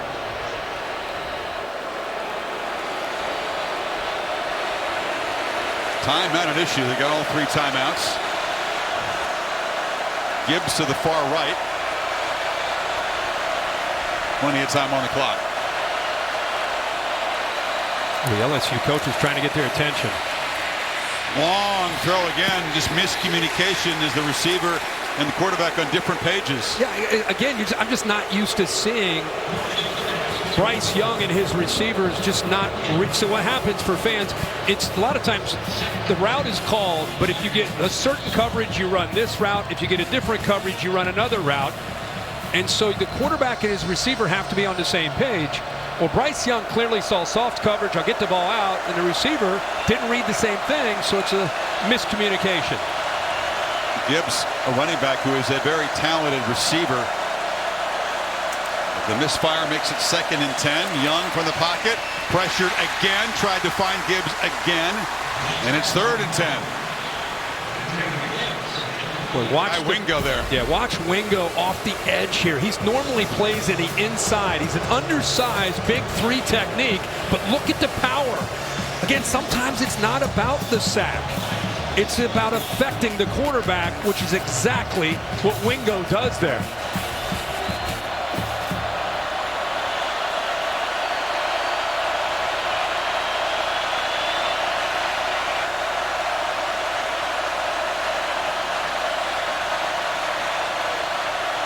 Play clock at 4. 3-man rush. Ball out. Catch made. Stopped short of the marker. So he looked for Gibbs 3 plays in a row. Finally connects, and it's 4th down and 2. Jay Ward stopped him. Good job of reacting to that. Again, you saw Harold Perkins, defensive end, outside linebacker, spying, but the ball is thrown. Playing that zone, they're able to rally to the ball. Nick Saban has an interesting decision here. And let this clock work down and use his timeout. He's letting the clock work all the way down. You would think he's going for 3 here. Yeah, sure does. Obviously, he would not be working that clock. A little surprised. Yeah, me too. But the way this first half, the way the first half is going, we have a long way to go in this game. He wants to get points. So his offense has not just been going up and down the field, and not been dominating, and haven't been really effective when they have been down in the red zone. They're 0 for 2 down in the red zone tonight. You're talking about an LSU defense that has played its finest first half of the season. They come on strong late in games, but they have been ripped apart quite often in the first half. They came out with a great plan, as you pointed out, and they have made it tough on Young. In fact, Brian Kelly was saying that on our Zoom with you, myself, and Holly about just how we just got to hang in there. Boy, do we really believe we can find a way to win in the second half. This is just a thought when you watch Bryce Young in his first half. Remember, because of that shoulder, he physically doesn't get the same amount of reps that he normally gets. He gets mental reps. But you wonder if it's affecting his timing and rhythm with these receivers the last few games. With the bye week, they felt he had a chance to try to regain some of that, and LSU will spend a timeout here. 36-yard attempt from Reichard coming up. You know, Holly, I know, is all over the amount of reps and the bye week. Holly, you talked with the coaches about how much they actually got him out there on the practice field getting reps. That's right. They wanted to take advantage of the bye week to really let that AC joint heal and the shoulder soreness that he was experiencing. So they gave him the entire bye week off, but he was continuing to do that 24/7 rehab. Then this week, he did practice every day this week, but they limited it to 25 throws a day. Not a lot of time to get the timing down with his players. Just looks a little off right now. Yeah. We're not used to seeing this from Bryce Young. Yeah, and for fans, I mean, normally, I don't know how many reps you get. It'd be triple, maybe 4 times the amount. So you pull that back. Of course, he's sharp mentally, but the mechanics of the execution of the offense is affected. Another timeout. And let's give due credit to the guys in white, purple, and gold tonight, because this defense has been inspired. And Matt House knows his guys have been making mental mistakes so often early in games, putting themselves in tough positions from the start tonight. Yeah, they were dialed in. Yeah, Matt House is a coach that was with the Kansas City Chiefs over the last 3 years as a linebacker coach, and decided to come back to college. Of course, he was at UK with Mark Stoops as a defensive coach. Went up to the NFL, missed a college game, loved the challenge of coming back, wanted to work with Brian Kelly, and wanted to be back in that college environment. And he's really taken a defense that didn't know each other at all with a new scheme, gotten them to a point where they're playing the way they are in November. The 4th defensive coordinator these veteran players have had. Unreal. In 4 years. Yeah. In 4 years. So we'll see if Brian wants to extend the half any further. He's out of timeout, so he can't. And Reichard, to make it a 1-point game at the break from 36, knocks it right through. Bama does get the ball to start the second half after winning the toss and deferring. Well, they have threatened 3 times tonight. Young threw a pick in the end zone. LSU got a stop, and then that field goal. And Brian Kelly and the Bayou Bengals, they said they would arrive tonight full of belief, and they have played like it. Alabama trying to keep their playoff hopes alive. Down by 1. Let's go to Holly with Nick Saban.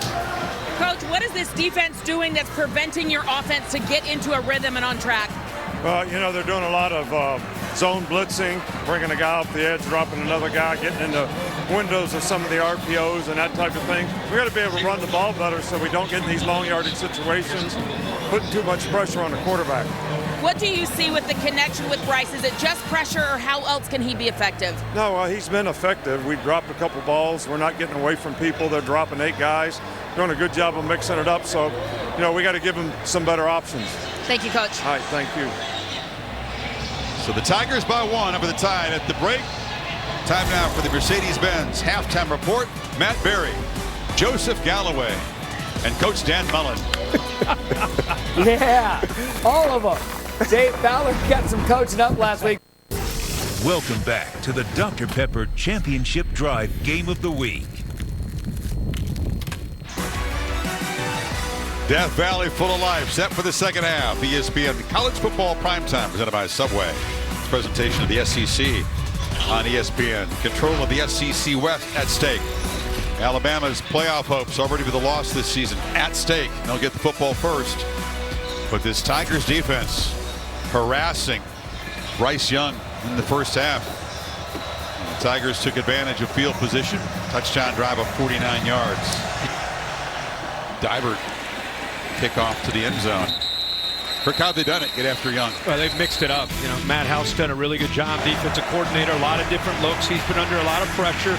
What's been strange is, if you're just tuning in, even when he hasn't been under pressure, they've not been in sync.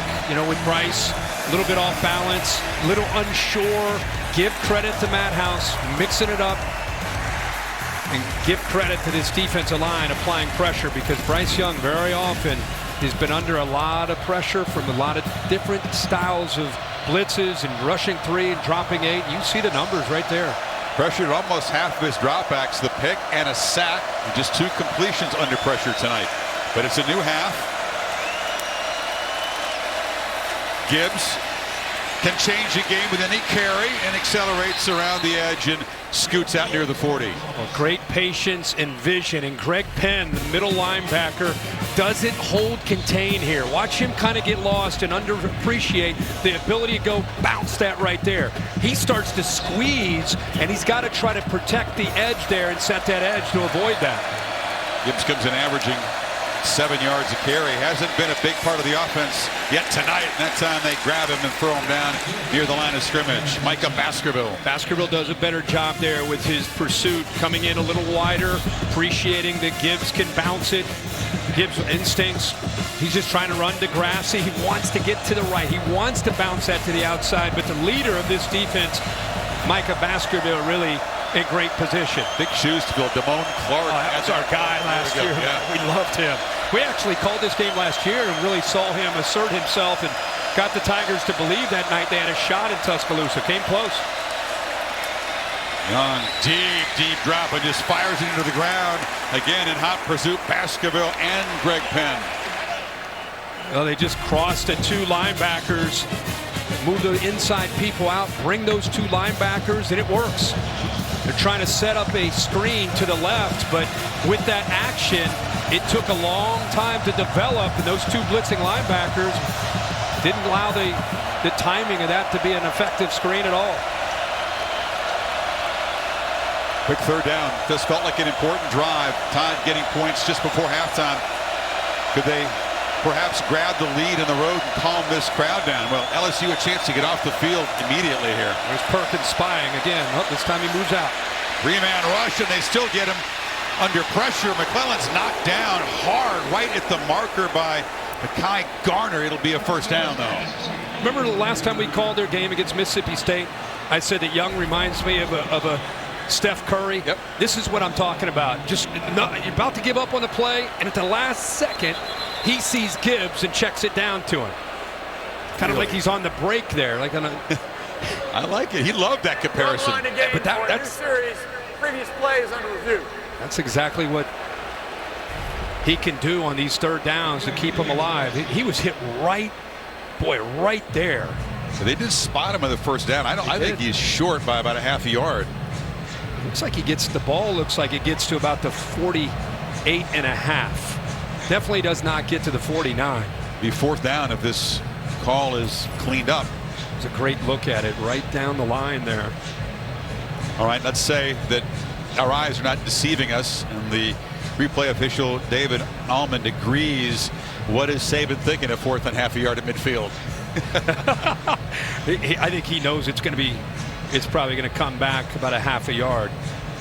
Does he gamble here? Does he trust that running game and trust Gibbs to get a half a yard? If not, Tigers will be set up at midfield. Yeah, I think he does. I think he. After further review, the runner is ruled down at the Alabama 48.5 yard line. Yeah, there we go. That's short of the line to gain. Therefore, it's 4th down. Here we go. Decision time. In modern college football, this would be an easy decision. You see so many teams go for it on 4th down all over the place. He's talking to Bill O'Brien, talking to the offensive staff. Everybody getting on the same page. He sends Bryce Young back out. Let's go.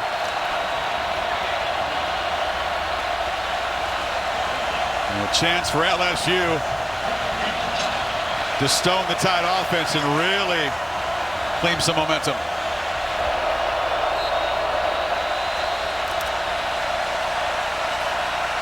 To the huddle quickly. Williams is the back. Bobbled snap. Young almost dropped the snap, but he got the handoff and they get the first down. They bring in Williams for the strength and the short yardage. Really strong lower half. Give him a chance. Kind of a sugar huddle, fast huddle. And they submerge underneath. Came very close to keeping him short, but that leg drive got it for him. You should say Steph Curry, fast hands. That was almost a fumble and a turnover on downs. He gets the handoff off, too. Look at this. Yeah, look at these quick hands. He looks away from it somehow. Boy, not only did he secure it, but he just happened to be in position to just hand it off where he was able to secure the ball. If that ball happened to bounce back towards him, he probably wouldn't have been able to get that handoff off, and he would have had to follow Williams into that hole. That would have been tricky. Two-back look now. McClellan and Gibbs flanking the quarterback. Now Gibbs goes in motion. McClellan, stutter step, fights to the 45, picks up about 3. It'll be 3rd and 5. You know, I know it's not been a great night throwing the football, but at some point, you know what's been missing in this offense is those vertical shots. Jamison Williams last year always provided this offense with that spark or that big playability. And when you can't stretch a defense, they start crowding in on your short intermediate passing game, your running game. There's Bill O'Brien with a hat on backwards and the glasses. Eventually, they're going to have to try to stretch and get the ball downfield. Young, 1 completion when it's thrown downfield tonight, 1 for 5. In the pocket, delivers a high throw, and the catch is made by Burton, who again is right near the marker, but just short. Jay Ward stopped him. Another 4th down coming up. Well, how about that spin move and it brought his momentum back away from the defender and towards the first down marker. He looked like he might be, initial contact, maybe 2 yards, 3 yards short. Burton, quiet performances on the field the last couple of games. Another 4th down. 2 tight ends. They need about the same amount they needed last time. Williams again in the backfield. He's trying to get everybody in line, everybody on the same page, moving Randolph around. Gotta hurry. Just got the timeout. They were maneuvering players into position, and Young lost track of the clock.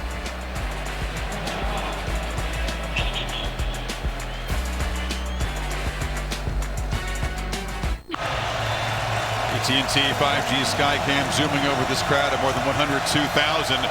Trying to roar as the Tiger defense tries to get off the field here. Alabama going forward on 4th down again. Yeah, miscommunication before they needed to use that timeout before the play clock went off up front with the offensive line. You saw Eric Wolford coming over to when the team came over to the sideline. He went after Kendall Randolph to make sure everybody's on the same page. They go quick huddle again.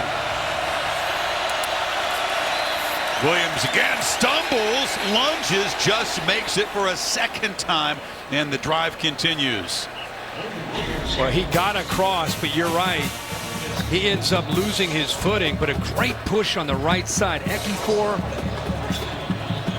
just enough there to keep his body from hitting the ground. Exactly. His knee came close to touching, but for the second time, Williams has converted on the 4th down, and he's got it for about 2 on 1st down here. At this point in the game, LSU has forgotten about the threat downfield. They are loading up on these quick passes. Can Young make it pay here? You keep kind of waiting for it. Who can be that guy? Who can be the guy to stretch the field? You know it's coming. It's just a matter of when it's going to come. Going to be Ja'Cory Brooks, freshman Prentice. They've both shown the ability to make plays downfield as receivers.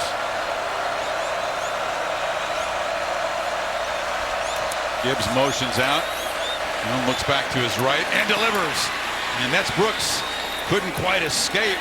He's going to be tackled. Actually, there's no whistle yet. Did he stay up there? He's spotted inside the 20. Boy, it's amazing what Gibbs can do to a defense by getting him on just a motion, moving him away. The linebackers both end up clearing out, and it opens up finally a nice big passing window for Bryce Young. The 20-yard play. On the field was that the runner was down at the 18-yard line. Previous play is under review. Chris, just this right here. Watch the reaction by the 2 linebackers. He moves, they move, their eyes and attention are all out there. Now look at that. Look at that beautiful hole there. We've not seen a lot of that. Right there, it looked like his right leg hit the ground. They ruled him up, but they're checking it out right now. Correct. The right leg as he spins around. Yeah, knee. Yeah, the right knee definitely down. Yep. I mean, pretty obvious here. Actually hit pretty hard. Puzzling why they missed it live, but I'm sure replay can fix that. But that play is what you're used to when Alabama's rolling. That's what you're used to seeing, those kind of windows. Down at the 24-yard line. They'll still be on the line to gain. First down, Alabama. The Tide have not been sharp, and the LSU defense has been effective at harassing Young down here in the red zone. Threatening again. Again, the pick came and Bama was at the 5-yard line. Then they had to settle for a chip shot field goal the second time they got down to the 5. Kind of had my eye on that TV during this last timeout when the Alabama offense was over there. Bryce Young talking with Eric Wolford, the offensive line coach, just about protections and how he's setting the line. He actually tapped himself on the chest, said, that's my fault, coach. So great communication there during that timeout with Alabama. Yeah.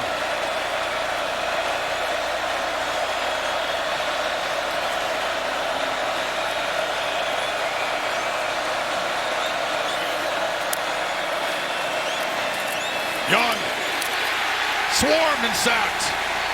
There was early pressure. Joe Fouché got him down, but it was a swarm again by the Tigers. Yeah, they're going to bring the pressure right here, and then eventually just use speed and quickness with Fouché, who comes off that edge. Great speed. How about he just goes right by the big right tackle, J.C. Latham. He has a size advantage, but Fouché has the quickness and, again, gets to the inside and gets the pressure. They're looking at Tyler Steen, who is down on the field. They appear to be looking at that ankle. We'll step aside. Good we could check out SEC Insight on Tuesday night on the SEC Network. All access pass to the Dogs' big win in Athens. This one here tonight. Footage you haven't seen before. Sound from the players and the coaches. SEC Network Tuesday night and the ESPN app. 2nd and 14. The timeout or the injury timeout. Steen helped off and Amari Knight takes his place, left tackle. Ball quickly to the edge. Brooks spins away, bites through Garner, and gets down to the 20. Another nice job by Bryce Young. Keep in mind, he's got to get the ball out there in a hurry because you have offensive linemen out there. This ball is high and to his right. He's able to get up and not only catch it, but now you got to get the ball with a quick throw.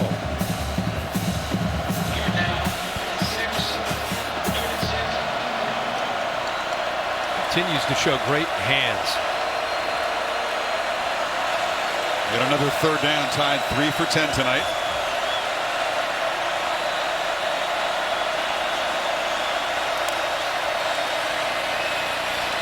Young from the pocket, overthrown. Trying to climb the ladder was Latu, defended by Garner. It's 4th and 6, and here comes the field goal team. Again, when you can get a push in the middle, this time it's Roy right here. Watch him push. The best way to affect Bryce Young's accuracy, and it's not off the edges, it's pushing right into his face, where he has a hard time seeing downfield. With this injury to his shoulder, I know he had the bye week, he had a chance to get healthy, but the timing is off, and I think the lack of reps at practice is affecting his rhythm and accuracy with these receivers and tight ends. Riker, the 4th-year place kicker, slumped a bit by his standards earlier, but he's in a groove now. 3 for 3 tonight, that one from 38. And the Tide take the lead for the first time tonight. Chipping away, still no touchdowns in the red zone. Well, field goals and a turnover. Saban's crew on top of the first time. It's one of those games, you go back to the end of the first half, and you thought, okay, they're going to go for it, or they're going to go for it, they're going to try to get a touchdown. He let the clock work down and called the timeout, set up the field goal, and then they get the ball to start the second half. They eventually are able to get more points on the board here at 9-7. What do you see it down there, Holly? Well, you know, I was able to talk to Brian Kelly of LSU, and he reminded me that this is a very good second half LSU team. Remember, he told us yesterday in our meeting, if it's close at the half, I like our chances. We've been good in the second half. But what he reminded his team at halftime was one play at a time. He said, I thought the first half we had focus and discipline on executing one play at a time. I don't want this to get too big and get away from us. I just want us to focus in the second half. Yeah, you got to play 60 minutes to beat Bama typically. LSU, how will they respond being behind for the first time? Bama with field goals in each of their last 3 possessions.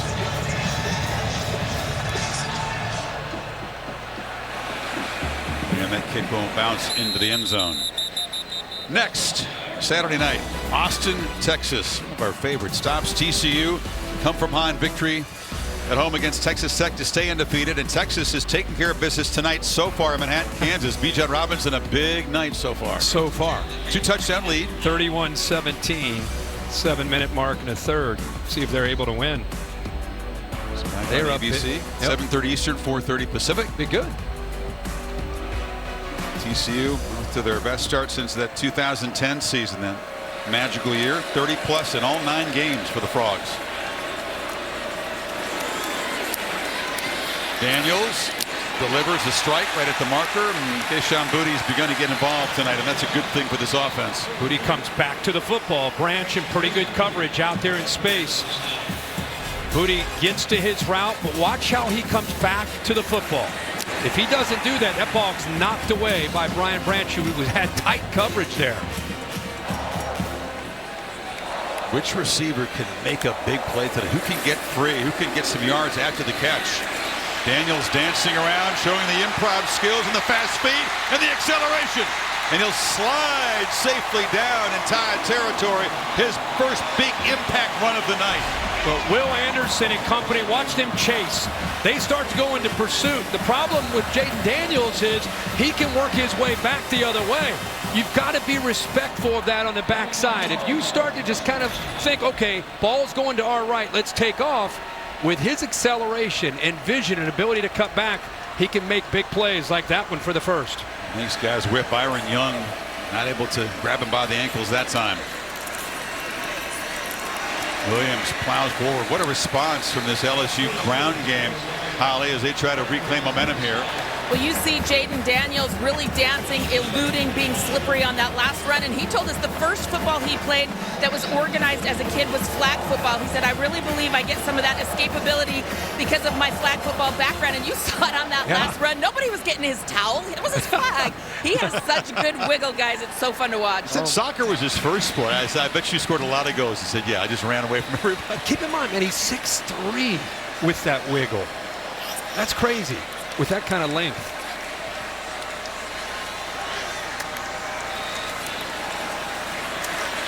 Watched again, eluding pressure.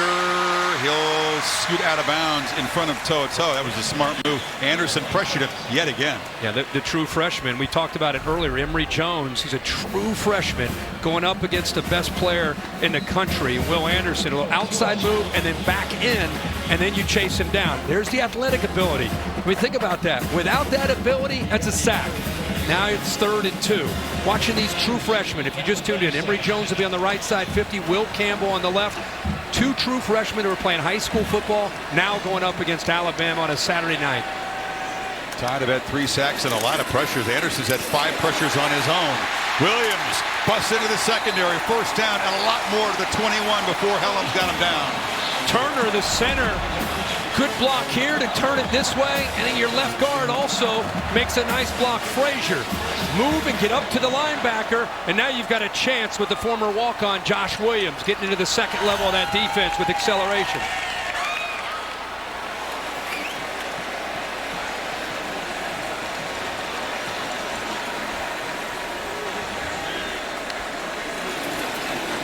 Williams again, and the Tide couldn't get him to the ground.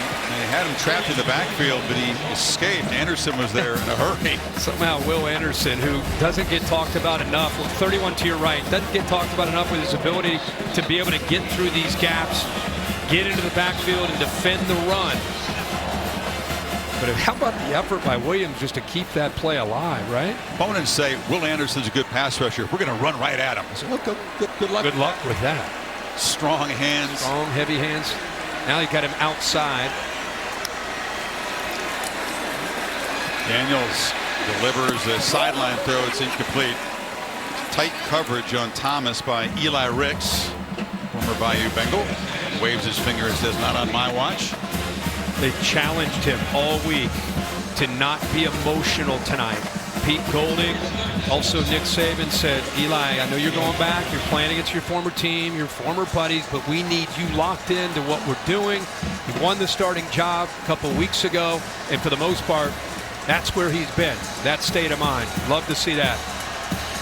Resentment against him by the fans here. Didn't like the fact that he transferred to Alabama, but made a good decision. Play clock's winding down, so no urgency. LSU will have to spend a timeout here. This important drive in the red zone, trying to reclaim the lead.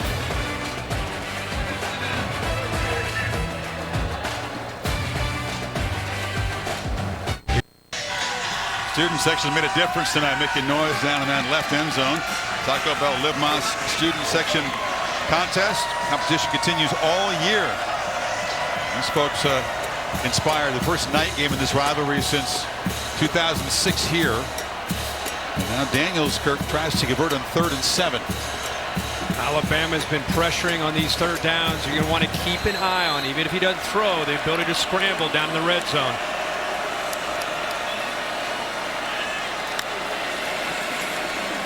So look to his right. Now tries to buy some time. Delivers over the middle, and the catch is made for a 1st and goal by Booty. He beat Ricks that time. That was his former teammate. Yeah. Out here to the right, 3rd down, very patient, just kind of feeling it, wait. He's actually improvising here, reacting to his quarterback, trying to get separation. He was trying to pull the defender away on the initial play to try to draw him away to open up another receiver downfield, and then once the quarterback, Jaden Daniels, started to react, he instinctively ran away from Ricks. 1st and goal. Booty again. Spins and is shoved out of the 2 by Brian Branch. Boy, if he puts that ball just a little bit more out in front, allows him to be able to run without having to come back to it, he might have had a chance to get to the corner. Good heads-up play by Branch to catch up to him, and it goes up and over. Hopefully everybody's okay down there. But a good job by Branch to get him out of bounds. But if that ball's thrown out in front, it's probably a touchdown. Spotted at the 3, 2 tight ends in for the Tigers. Williams is the back.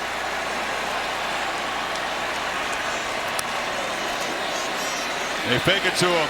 Daniels lofts it out of bounds. Well covered there was Brian Thomas. Kool-Aid McKinstry not fooled on the play fake. Yeah, McKinstry does not bite on this at all. You see him right here. He's kind of looking like, what are we doing here? And then he sees the release by Thomas, and he stays with him. Not only that, he gets his head turned.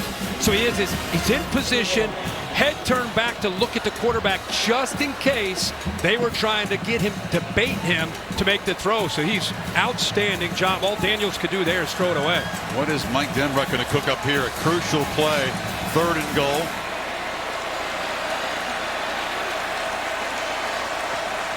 Got to hurry here. Already spent one timeout. They do get the snap off. And wait a second. No, they did not. Got movement. Play clock was winding down. And somebody jumped. On the offense, not all 11 players were set for 4 seconds. 5-yard penalty remains 3rd down. Now he's got to come up with a different play. The ball will be spotted back at the 8. Boy, when you're in a game like this and you don't get a ton of opportunities inside a 5-yard line, you're in a 2-point low-scoring game. Now you got a 5-yard penalty to set you back. See if Jaden Daniels can make a play with his arm or his legs. You see Kelly say, "Let's go." I think he wants the call in. He wants the. They're down to 10 seconds. Urgency here. Yeah.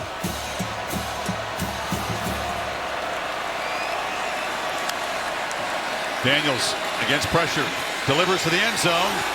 No contact. A flag did come out. Trying to work his way back to the football was Malik Neighbors.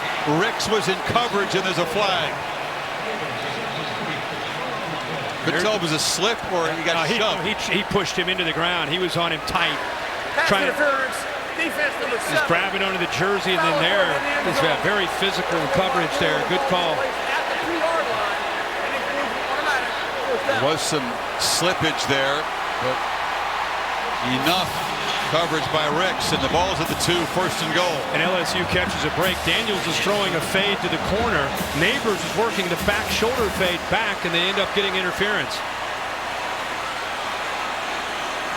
Power set. Look at everybody bunched together. Williams.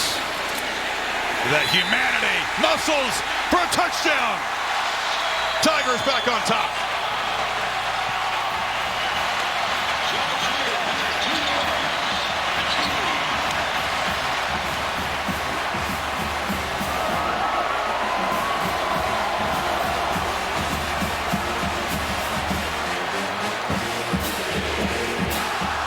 Shaq loves it. The Tigers respond in the best possible way. Bama takes their first lead. 11 plays, 75 yards. You don't think this group believed? It's a remarkable story unfolding here in Baton Rouge in Brian Kelly's first year. Tennessee came in here and blasted them, and they flunked badly their first test of the season against an elite team in this place. Got behind early at Florida, recovered to win that one. Came back strong against Ole Miss, won it going away, and look at taking the lead over Bama here. And they're going to make sure they took the lead because just to make sure he crossed that goal line as he was fighting for every effort that he had to get in, break the play. Seeing if his backside touched or not. Not down yet. Ball across. Yeah, just to be sure. Do you see? Remember we've talked about these 2 true freshman tackles. They ran right behind Emory Jones. Williams, one of the 15 Tigers who has a championship ring from 19. He was a scout teamer that year. Came here as a walk-on and has earned his spot as one of the top backs in this rotation. Emory scored earlier on a swing pass. Now Williams muscles across, and LSU's up by 5. Now you get penetration here right away by Tim Smith, who's right here. He's able to shoot a gap, and here's the young right tackle. Watch how he takes care of that potential threat. Pushes it to the inside. The next thing, you have 2 tight ends with a double team, but look who comes free to make a play. Henry To'oTo'o right there against a former walk-on running back that would not be denied. He takes on that big hit right there. They got a potential play out of the end zone, but nope, 27 in a tight game. Shows great determination. Exactly. Get that ball in. You wanted it a lot. To'oTo'o is the top tackler. He's a guy you'd want in that position. That's it. That's what you want. Yep.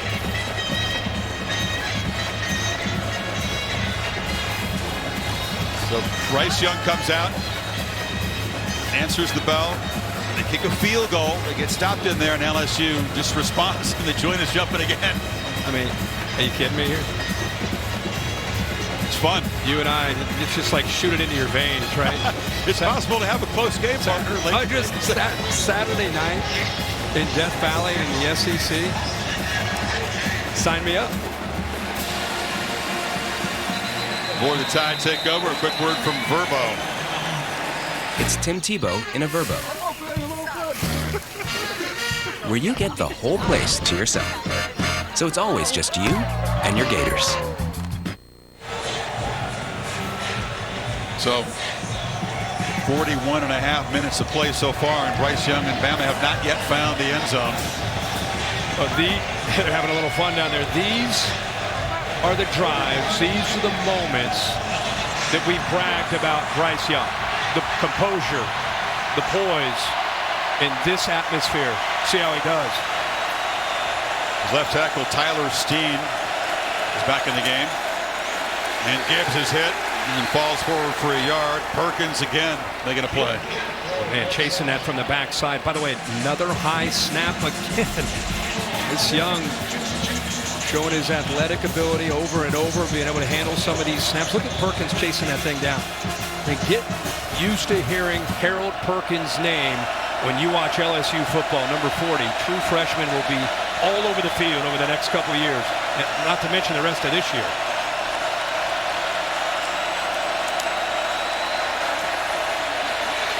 Young steps up and delivers another errant throw. Tried to get it to Latu, but the pocket just squeezed him that time again. Yeah, Wingo actually gets in there, beats his man, and again, I keep talking about it. It's not always a sack. It's just affecting the quarterback, whether it's his vision or his footwork, and eventually you can affect the timing and the accuracy downfield. They need 8 to keep the football here.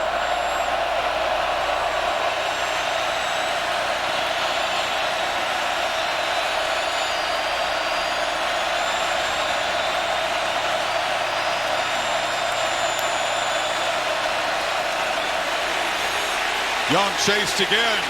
Flag out. Another throw bounced. Perkins one more time on the pressure. This looks like it's going to be a hold on Bama.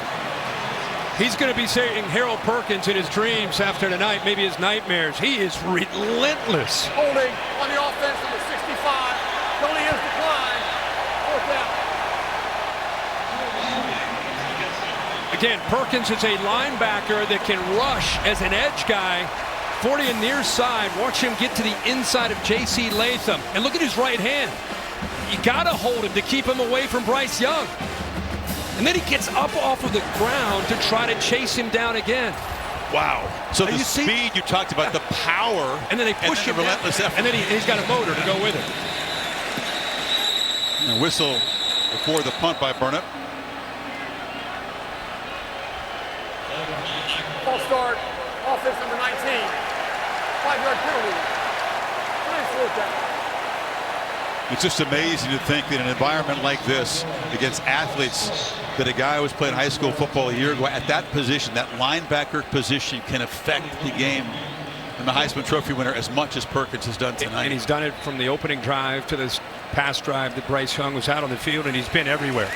And he's had a great season. This is the first big game, but to do it in this environment. And Matt House has done such a good job of utilizing him in so many different areas. Goes back, makes the fair catch at the 35-yard line, and now a flag after the play. This is going to be some kind of a personal foul, I think.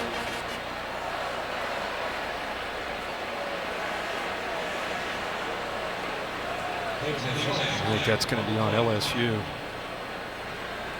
Was it during the punt or post-possession? It was after the fair catch. If that's the case, then LSU will keep possession. It will cost him 15. After the play was over, yep. Personal foul, unnecessary roughness, receiving team number 17. 15-yard penalty, first down. And Xavier Carter, Kelly's not buying it at all. Yeah, he did it. You can see it. Just a poor decision by Xavier Carter. We talked about the emotion of these games. It's not unusual. You know, players will get caught up in that and make a bad choice. It wasn't that big a bump when we're watching it here. No, you go ahead and roll it, and you'll see this right here. Near the fair catch has already been made, and he kind of lowered his shoulder a little bit. That's enough to me. Yeah. So that moves the football back to the 20. Emery's back in the game. And now you got a pre-snap foul on LSU. The tight end looked like he might be leaning a little bit. Offense number 86. 5-yard penalty. Made first down. Good to have our sports injury analyst Marty Jaramillo join us as he always does, and the focus all week for Marty was on John Emery. You can explain why that bye week and getting that Achilles healed up has made a difference. We saw him score, Marty, early on the swing pass. He made a pretty dramatic cut in that play. So after this play, take us through his rehab. Yes, sir. Behind the sticks on first down. And they hand it off, and there is Emery. Gets free, makes another one of those cuts, and the Achilles, Marty, looks okay tonight. It does. You know, that Achilles is thin but very strong, very elastic. But any inflammation can tighten up that area so much where you lose that power with push-off, with running, and especially acceleration. All his treatments have been focused on that inflammation and that tightness. You know what? And also some specialized taping techniques. After that high stepping, I think we all said we like what we see.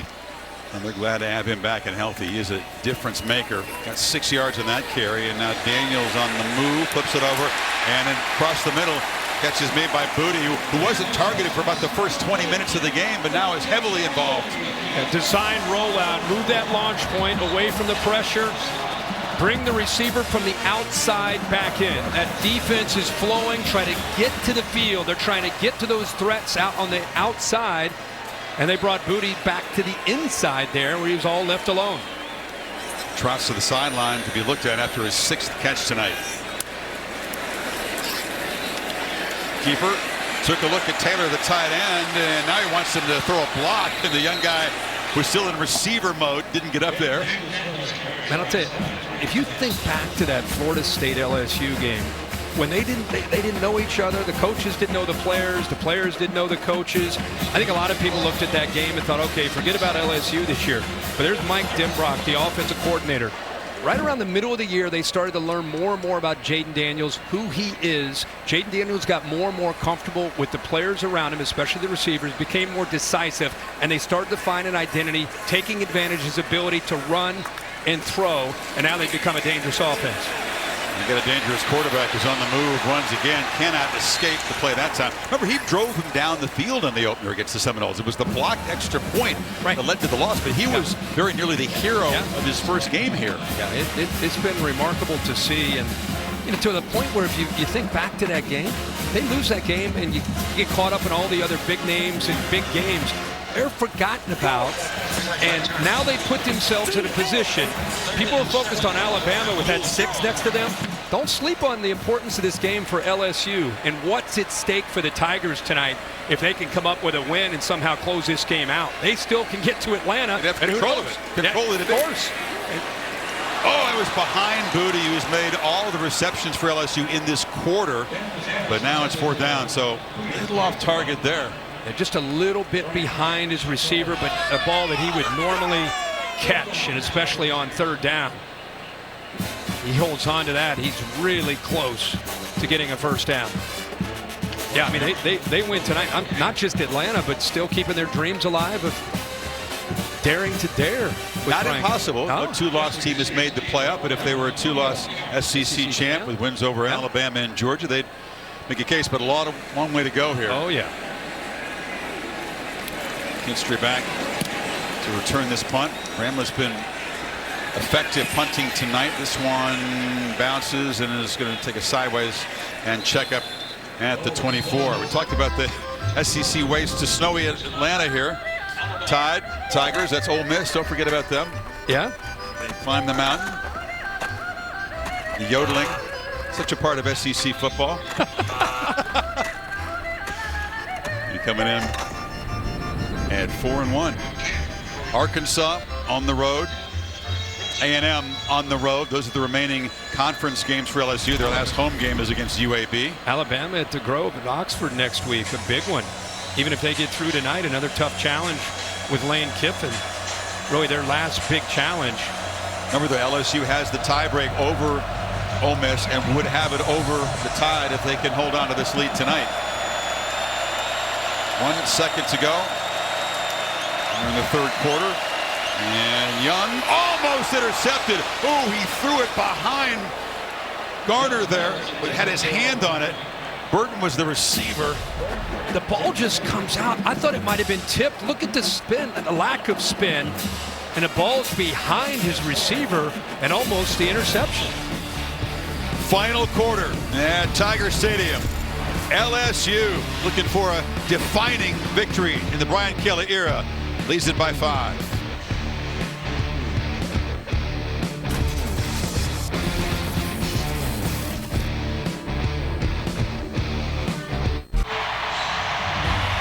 CFP National Championship Trophy presented by Dr. Pepper. He won in LA on January 9th.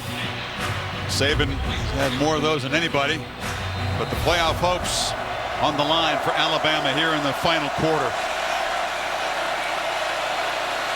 2nd and 10.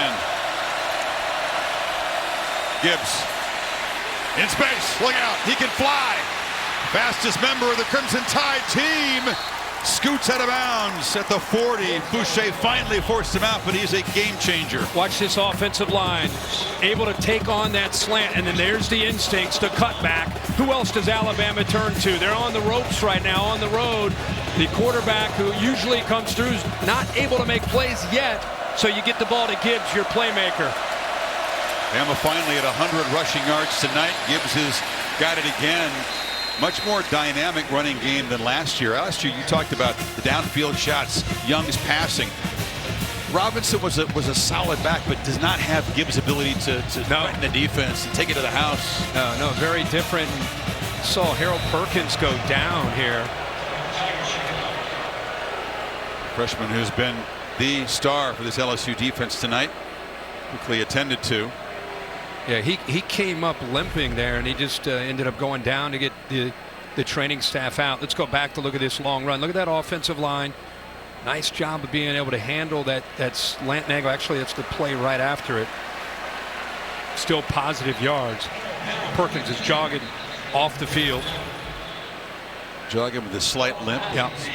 Good to see him on his feet. Gibbs quietly with 81 yards after that 34-yard gain. What a tough night so far for Bryce Young. It's not about the night. It's about finding a way to win the game. But you could make a strong case that this has been his toughest start for him in his entire career.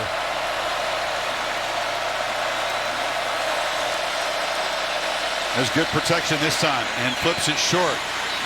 And shoved that amount at the 31. Gibbs, such a natural, fluid receiver.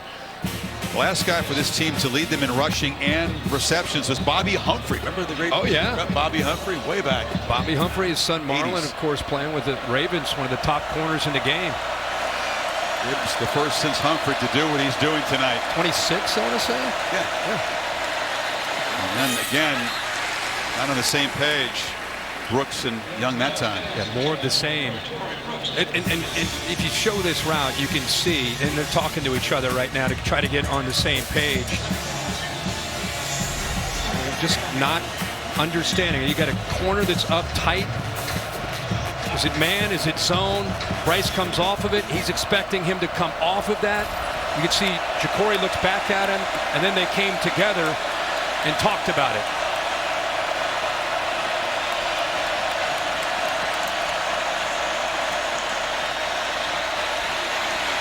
Young, again, just nobody there, and he bounced it intentionally. 3rd and 10 coming up. And again, it's easy to sit up here, but when you're having a rough night and you're not feeling the rhythm of the offense, your vision isn't what it normally is. Watch Latu break free right there. I mean, normally Bryce Young steps up and fires that, and that's a first down. You move the sticks. But he's just having one of those nights where he doesn't have his rhythm. He's not in sync, but trying to figure out the coverage. Now, you can say, what's wrong with Bryce Young? I'd rather say what's right with Matt House, changing things up on him and confusing him, the defensive coordinator from LSU.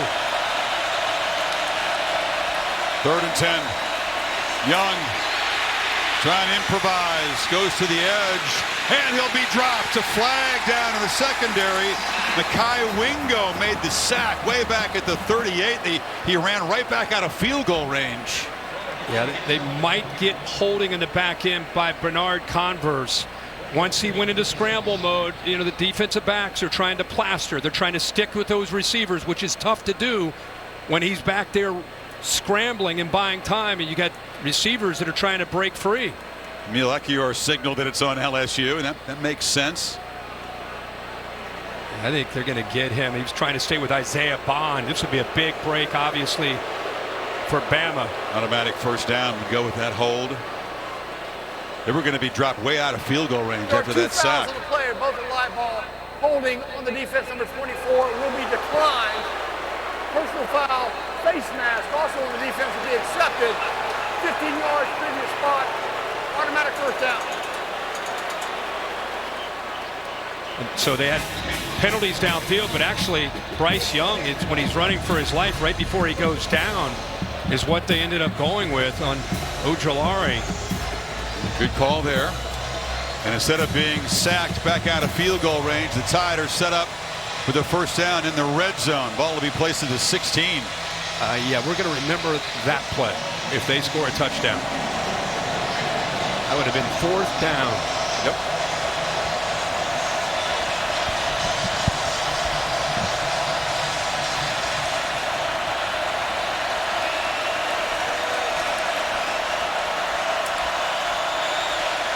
Gibbs makes a cut, barrels down to the 1. Baskerville forced him out, but the Tide are on the doorstep. Chris, you love this where they seal the edge, they pull around, seal the edge with a Latu, bring around the big offensive lineman. Draw me up a pin and pull. Pin and pull there. You love that. Get down there. Progressive pylon cam shows he got knocked out actually at the 2. First and goal. They haven't been efficient down here yet tonight. But a chance to claim the lead, and Williams, their power back, is in the left of Young. He's got the football, and he just plows in. Tide finally ends zone for the first time and take the lead. Great push. And the inside, Seth McLaughlin, the center, who's been challenged tonight. Left guard, Cohen. They blitz those backers, but they are picked up. Good hard running, and they punch it in. They've been in that red zone area 3 times. That's the 4th time. That's the first time they've been able to get a touchdown. 0 for 2 here. They extend the lead to 3. Right, the ball at the left hash. Right away, they put Gibbs up to the top. See if he motions back in. He is.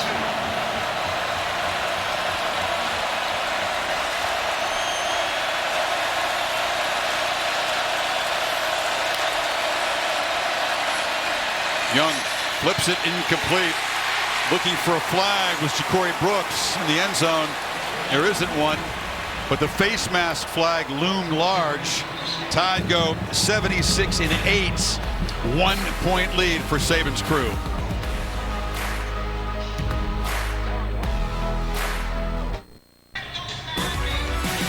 What a scene tonight. ESPN College Football Primetime presented by Subway. This presentation of the SEC on ESPN. Dr. Pepper Championship Drive game of the week. The Tide have reclaimed the lead. Amir Gibbs on that drive ran it for 54 yards. Caught a 7-yard pass, which resulted in a first down. And then Roydell Williams powered it in. Bama finally finding the end zone here early in the final quarter. Kane from his end zone. Smacked hard and stopped at the 16. Matt Berry with an update of a very interesting development elsewhere tonight. Yeah, Chris, you know, watching the college football playoff ranking show, a lot of people had a problem with where Clemson was ranked at 4th. Well, that took care of itself tonight. Benjamin Morrison, a pick 6 to go up 28-0. The last time a top 5 team got shut out by an unranked team, 1993, when Michigan beat a 5th-ranked Ohio State. Yeah, Matty Berry, you had to bring that one up. Joey appreciated that. Joseph Scott Galloway was the one that was really up in arms about Clemson being ranked so high. That's why Matt gave him an assist there in the studio together. They file that argument away. And Daniels now wrestled down hard by Moody after picking up about 5 on first down. So now Daniels another opportunity to respond. So LSU offense has only put up 235 yards. Rush yards have been sort of hard to come by tonight. One electric run, that's it so far for Daniels. Passing has been really a challenge. Oh, short catch, hammered immediately is Kyron Lacey. Your guy Branch stood up there. There's a flag there. But what a play by Brian Branch. They're going to give him the first down. No flag, it's a first down. Yeah, that was a clean hit, a great hit, and a good job of somehow holding on to the ball here. I mean, this is tough. You know you're going to get hit. Boom, Lacey, good hands, physical receiver, and holds on to it. Comes out of the game. That's a good start to this drive. Bama brings some pressure. They pick it up. And Daniels working the sidelines to Neighbors, who comes down with it. What a catch. Great catch over his former teammate and somehow gets the foot down in bounds. There's not a lot of room. He's right on the boundary. How about the throw by Jaden Daniels? Up in the air, left foot down clearly. Bang, bang play and a heck of a throw by the transfer from Arizona State. All in midfield. Daniels escapes pressure briefly, and he'll fight back. Young got him down for a 2-yard sack. Keep him in the pocket and squeeze back down. That's what Byron Young's able to do there. 5 sacks now for Bama, and a whole bunch of pressures in this quarterback. Remember when Jaden Daniels was a true freshman out of Tempe? You and I called a game when he went up against Justin Herbert, the Oregon Ducks, and he was spinning it that night. And I think a lot of people realized, yeah, he's a great runner, but man, he can throw the ball when he has time. There's a completion. We brought that game up. He was smiling at Herbert's gone on to do pretty well in football, but Daniels that night, the deep shot there, they held off Oregon and ruined their playoff chances. Frank Darby downfield, and Brandon Ayuk on that team. He had some great receivers, but yeah, that was a shocker that night. Here he is a few years later, transfers into Baton Rouge, finds himself in a 1-point game against Nick Saban and Alabama with a lot on the line for both teams. 3rd and 5, Bama crowding the line, and they get a flag on the play. Did they jump? It looked like a free play. Now there's another flag in the secondary here.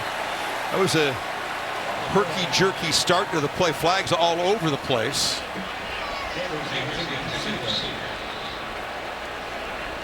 It's the kind of a modern version of a hard count here with a snap right there. You see movement right in the middle. It was Latham who jumped. So Daniels feeling he had a free play, threw it downfield. Then there was a flag near the intended receiver. Yeah.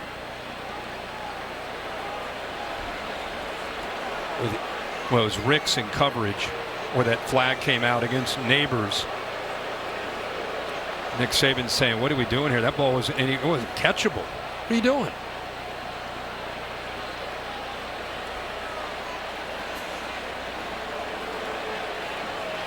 There are 2 fouls on the play, both on the defense, both live ball, offside, defense number 83, that penalty will be declined. Pass interference, defense number 7, that penalty will be accepted. 15 yards, previous spot, and an automatic first down. Saban doesn't like you, but it's on Ricks. Yeah, the pass interference. Is that ball catchable, Bill? What they're saying is because he got knocked out of bounds, it probably took his path away, and he's going to get the benefit of the doubt. Okay. Yeah, because I think the average fan looks at that and sees the ball pretty well thrown downfield. Why in the heck? But you're saying he prevented him from getting to his spot. Yes, sir. Okay. 8th Bama penalty, moves it to the 30. Emery's back in the game. Off the play action, Daniels steps up, and he'll be sacked for the 2nd time in this drive by Young. Another short loss. Boy, it is man-to-man. If he doesn't make this play, watch everybody in the back end. Everybody's locked up in man-to-man coverage. I mean, look at this. Look at the space. If he's able to somehow get through that, he might run to the end zone. But a big-time play by the veteran 47 Young, squeezed down for the 2nd time in just a few plays to save a potential score for LSU. Aaron Young is an interesting guy, very smart guy, big personality, and an excellent edge player. Yes. You fake it to Emery. Daniels runs sideways into a crease and accelerates and slides. And there's a flag at the end of it as Branch tried to hit him after he gave himself up. It's getting chippy. It sure is. But he's got the quickness to get outside, and he's got the option to throw this ball. Watch this. Run, pass, run is the option here for him. And he got outside. Everybody's playing man-to-man, so he's able to slide, and then he gets the hit there by Branch where the flag came in. Now, once he starts to give himself up, he's supposed to lay off of him. The defender missed the quarterback as he slid. Daniels was so elusive, they didn't even get the contact and didn't get the 15. And I think that's a great job of picking that flag up, because he did go airborne to hit him, but he did a nice job of going over top and avoiding the contact. But how about that run, pass, run option there? Everybody thinks about run, pass option. How do you defend that, by the way? Yeah, with these quarterbacks that get on the edge, it's tough, really tough to deal with, especially if you're in man-to-man. Everybody has their back turned to him. He just glides. His speed is somewhat deceptive because he's so smooth. Off the play fake, Booty catches it right at the line of scrimmage. He's not going to escape the clutches of Jordan Battle. What a sequence here, Kirk. LSU trying for the second time in this half to answer Alabama points and reclaim the lead in position, but the field goal kicking has been anything but automatic for LSU. Damian Ramos has missed a couple of times inside 40.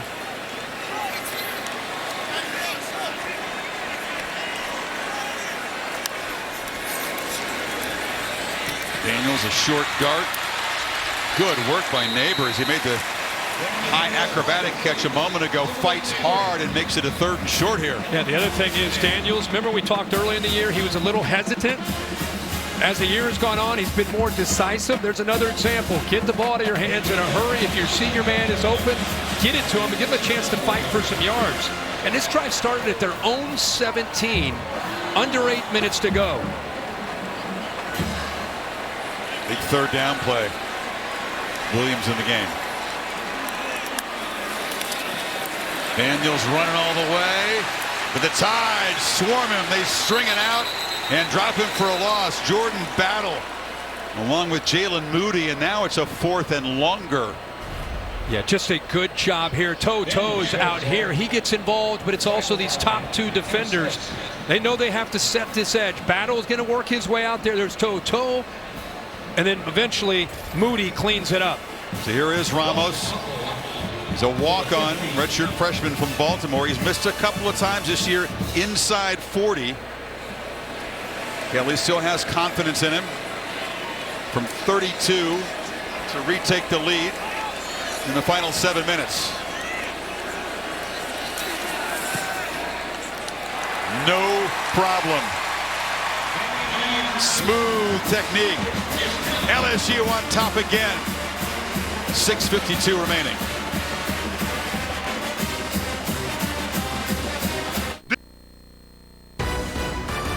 ESPN College Football Primetime is presented by Subway. Try the all-new Subway Series menu. Your pick of 12 irresistible subs. 69-yard drive, 11 plays, almost 6 minutes to reclaim the lead. Brian Kelly. When we were away, he is upset with the officials. I mean, he's just warming up. I mean, he probably went for a good 2 minutes, Bill. Your reaction was what? I think the composure by the officials is fantastic. They're giving coaches say, but they're in control of the game. They've been managing this game, and they've done an excellent job so far. So Bryce Young will take over, trying to engineer another come-from-behind 4th quarter drive. He's able to do so on the road in Austin, Texas. There's the All-State bus.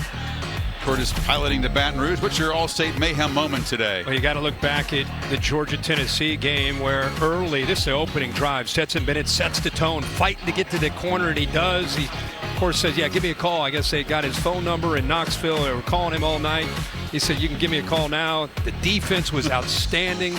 Kirby Smart had him ready to play, and All the talk about Tennessee being number one, they ran into a buzzsaw in Athens. Congrats to the Dogs and Kirby and that team, reminding everybody, yeah, we're the defending champs, and yeah, we lost a lot of guys, and yep, we're still really good. Dyburn's kickoff out of bounds sets the tide up at the 35. Talked about that drive in Austin when Young was razor sharp. 5 of 7 at 20-yard scramble to set up the game-winning field goal.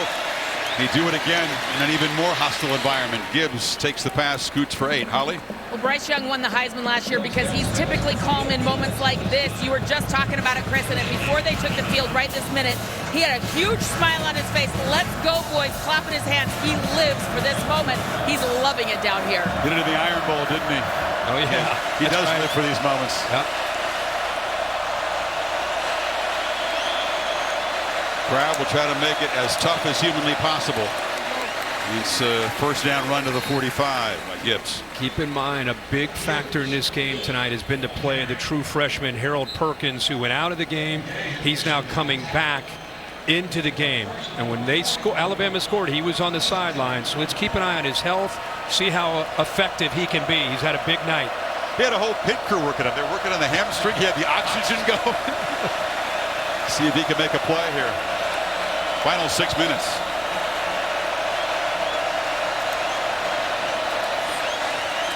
Bring a 4-man rush. Protection is good. Young finds Gibbs, who slides for a catch at the LSU 41. First down again. He got lost in coverage there. Again, that's what Bryce Young can do with his feet. He kind of steered the receiver into that hole. Actually, Gibbs into that hole, and it looks like he does a good job of securing that for a catch. Perkins comes out of the game. Gibbs is forced out for a loss on the near sideline. I tell you, Gibbs for a running back, he has some incredibly instinctive moves when Bryce Young goes into that scramble mode of just trying to find that hole in the zone. He was way off to the right near the sideline. He saw Bryce start to scramble and immediately would do something you'd see from a receiver to kind of work back to the middle of the field. Empty backfield.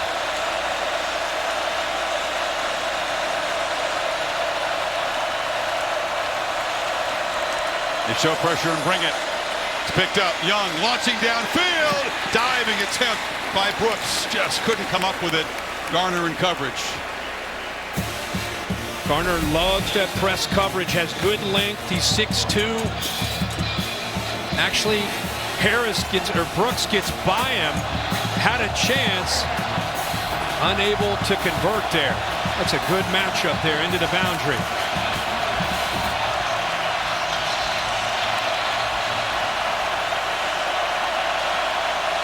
Third and 10. He's going to move Brooks over to hit left, give him a little communication. Got 3 receivers that way to the field. Pressure again. Young escapes for now. Still alive. Flings it downfield. As Brooks wide open. And the Tide take the lead. And that is patented Bryce Young magic. How did he get out of there?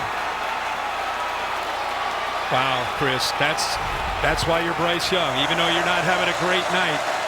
Once he starts to scramble, watch this right here. The 2 defenders peek and get their eyes in the backfield. Now they've lost both the receivers. Everybody's watching in the backfield to try to figure out what Bryce Young's going to do. Keeps the play alive. How about that effort to somehow just navigate his way through? And man, Matt House must have told us 5 times this week, we've got to plaster when he scrambles. They've done it for the most part. That time they lost him. First touchdown pass of the night. Again, they go for 2. Young fires across the middle. That's off the hands of Brooks. So they tried to make it a 6-point game. But the magic of Bryce Young, the top improvising freeform player in the sport, he paid a price early with the pick in the end zone. That time, a piece of magic to Brooks. The lead is 4. 4:44 left. Unreal.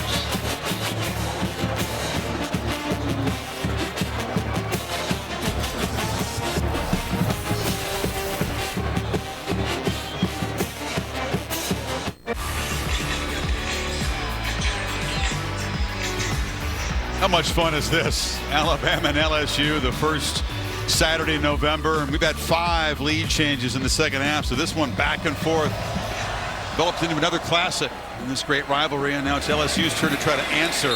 Well, you and I were talking at the break. It kind of reminds us going way back. That 2012 Alabama LSU games. That Mettenberger makes a throw late, thinks, okay, LSU's going to win this game. Improbable. A.J. McCarron, T.J. Yeldon, same end zone. Takes it in for a touchdown, and Alabama escapes 21-17. Identical score right now. 21 the hard way for Alabama. That's right. But Bryce Young, man, talked about how he just lives for this. The preternatural calm under pressure for this guy. Just despite the toughness of the night, executes. And now Daniels would try to respond, and he's doing his thing on the edge, and he just flips it out of bounds. Had a little bit of momentum there. That ball sailed on him. Now, the last drive, remember, they started at their own 17-yard line and moved the ball, hit kind of a mix of some quarterback run, some good throws, hit a big play to Neighbors down that right sideline. It's just amazing when you see these cutaways. Could he possibly be as calm as he appears to be? I know. 2nd and 10.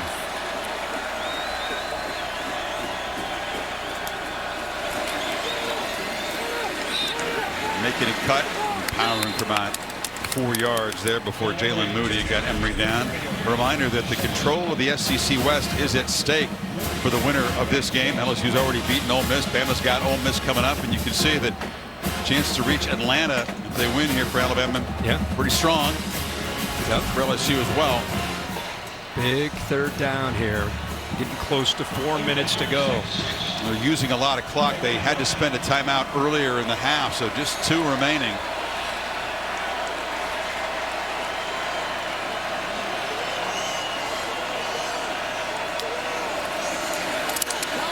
Daniels escapes, and he'll make the 1st down and a lot more. Still running. Another cut. And they'll finally wrestle him down, but what Alabama feared, the quarterback escaping. Well, watch the middle open up right here. There's nobody to spy, nobody on 3rd down to account, and all in man-to-man coverage. So once he breaks free, he's got room. I talked about it earlier when you saw Young make the sack. If he were able to break free, he would have had similar ability to take off because of the man-to-man coverage. Where was the spy in that play? No spy. No spy. Wow. Interesting call there. 31-yard gain. Remember, that was on 3rd down to keep possession. Now Daniels looking to throw on 1st down to Booty on the edge. Incomplete, but a flag. Branch was in coverage. Dragged the receiver down. What a sudden change in the last 2 plays. Incredible. That is good against good. And often on these deep balls that are underthrown. Pass interference. Defense in the 14. Slot, fade, work back to an underthrown ball. Branch never sees the football. Booty's coming back to the ball, and that left arm prevents him from having a chance to get to the football. Branch has had a heck of a night, but not locating the ball there cost him on an underthrown football. It looks intentionally to prevent the catch. Penalty not as damaging as the play would have been. The ball spotted inside the 25.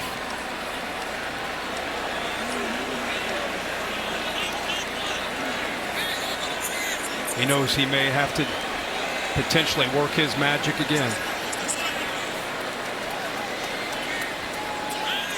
Crowd gets so quiet when LSU's got the football here. Keeper again. Daniels hammered hard after a 3-yard gain. Well, he kept his footing. He got his left hand down to stop him from going to the ground in the backfield. I think his feet just came out from underneath him. So instead of a 2-yard loss, it's a 3-yard gain. Every yard matters. Of course, the field goal won't do it. There's not a lot of clock urgency. No. Kelly going really all in on this possession. He doesn't want to give Bryce Young any time. That's fair. To work.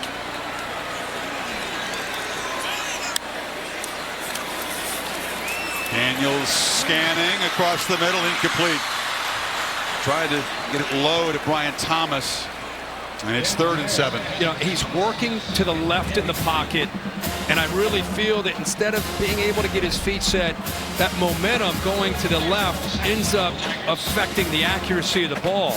Good job of waiting. He comes all the way back, and he's kind of falling to his left as he delivers it, and it ends up going behind Thomas, who had a step or two on the defender. Now you got a 3rd and 7, Kirk. Depending on the outcome, what they can gain in this play, maybe a 4th down decision for Kelly. If they get stopped here, does he take the 3?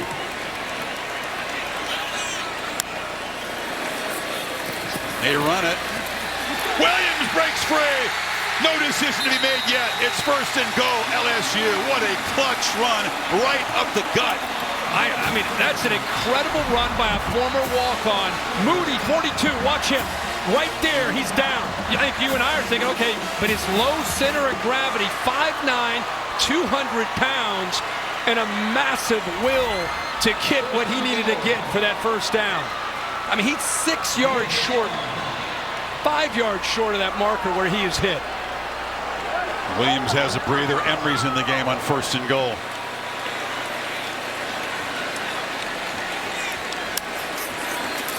Daniels lofts to the end zone. Caught! Touchdown! Mason Taylor, the freshman!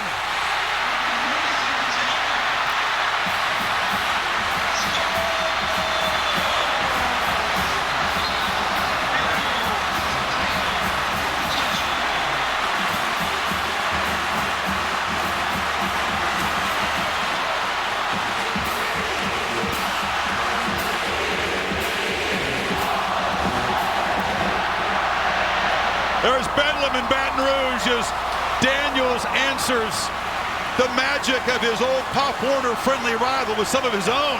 Wow.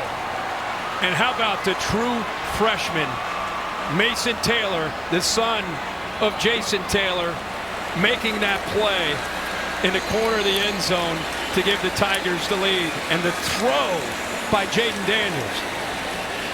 His uncle, by the way, is Zach Thomas. That's right. Linebacker. Pretty good. Yeah. All right, you got man-to-man battle against Taylor on the inside. Got to beat him, give him a little stem, put that ball into that corner. Let the big man at 6'5" go up and get the ball and secure it with those strong hands. Bryce Young, your turn next. You got a $147 to work with.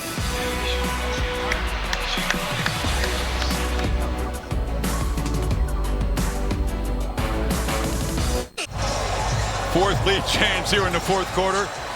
First mission here, keep the kickoff in bounds with the touchback. Here's how Chris Blair made it sound on the radio to folks listening all around the state of Louisiana. That last touchdown. In the shotgun, along with Emery. Here's the snap. Daniels looking left. Tosses it towards the end zone. Grabbing it. Mason Taylor. Back left corner. Touchdown, Mighty Tigers. Imagine all this screaming around this place. Listen to that on the radio. A lot of screaming inside Tiger Stadium. Here we go.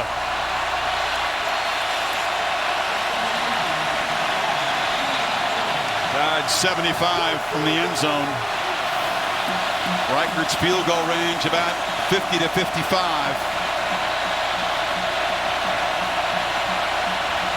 He's still got to move it about 50 yards in that position.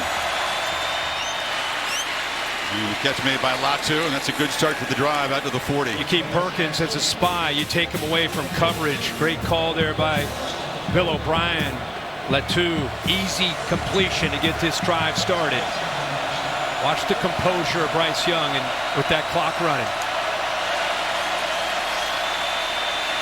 Flushed and throws it away. Perkins was pressuring him again. Of course. He was spying him. It looks like that's where he's going to be. What I love about when he spies is he closes ground and comes towards Bryce Young. Instead of just trying to prevent him from getting outside, he's going at him. Makes it really tough for Young to be able to take his time in finding a receiver.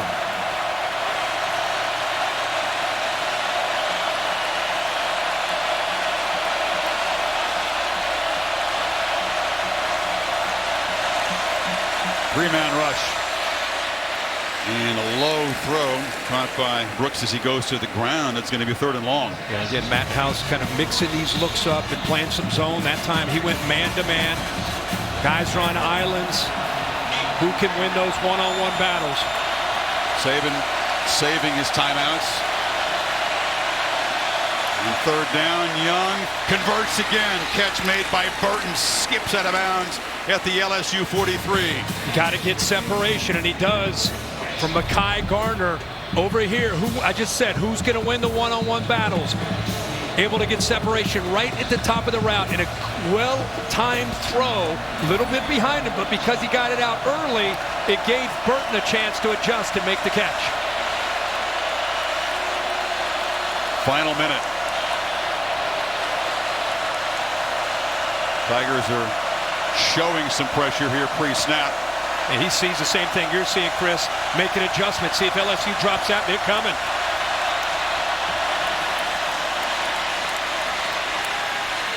Matsu couldn't reach that one.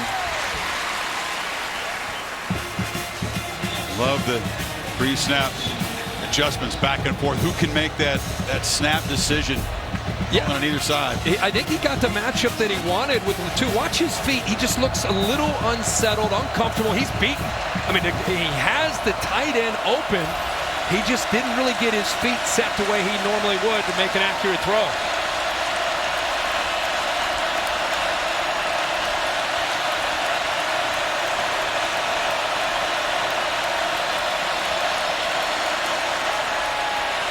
Young, another long throw, diving attempt, catch made by JoJo Earl.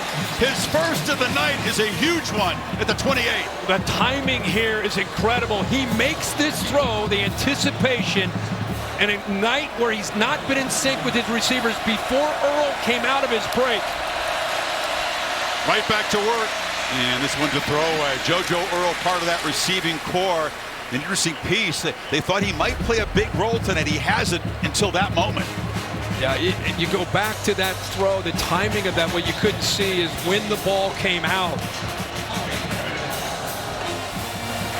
Yeah, he threw that well before JoJo Earl came out. And again, not perfect, but when it's early like that, the receiver can locate it, find it, and adjust. Young, of course, thinking end zone, win it now. Don't settle for an overtime forcing field goal.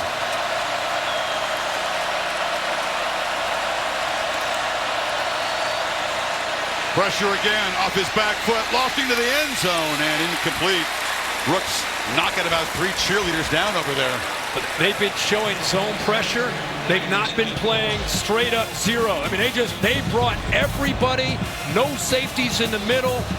Watch this safety gets occupied. I mean, that's zero. Bring one more than they can handle. Can you get to him before Brooks can win one-on-one against Bernard Converse? Brings up a point here. Barrett was talking about this. Had they just kicked the PAT in the last touchdown, they could potentially be setting a record up for a game-winning field goal attempts. Need 10 to convert on this 3rd down. Play clock running out of time here. At 1, they just get it off. Young steps up, delivers. Catch made, no, incomplete. Knocking the ball loose was Bernard Converse as Brooks tried to clutch it, and it's 4th and 10. Wow, they tried to get him on a stutter and go, double move, and he didn't bite on it at all. I thought he had it initially, and then you see, locates the ball late. Bernard Converse doesn't give up on the play and helps get that ball with that left hand out of there. Will Reichert, game winner against Texas on the road. Missed wide right against Tennessee from 50 to potentially put the Tide in front from 46 to tie the game. And it just gets over the crossbar. They lost a game on a field goal by Tennessee that just cleared. And that one from Reichert, they didn't hit it that cleanly, but he got it enough. That's clutch, man. That is clutch. I mean, look at the backspin. That's not exactly how you want to strike it, and that is just enough. Got over the crossbar. This is beautiful. Look right here. Are you kidding me? As we've seen in the SEC this year, doesn't matter how pretty the kick is as long as it gets through the goalposts. Isn't that the truth? 21 seconds to play, and it's looking like another overtime classic between Alabama and LSU. Man, they played a bunch in this series. Man, what did we do to deserve this? I mean, endured a lot of lopsided games, brother, all season long. This is insane. Well, what a show for these people here. I mean, obviously what's at stake is enormous on both sides. But this has been pure entertainment if you're a neutral looking in here. Alabama with 24 or 15 points here in the fourth quarter.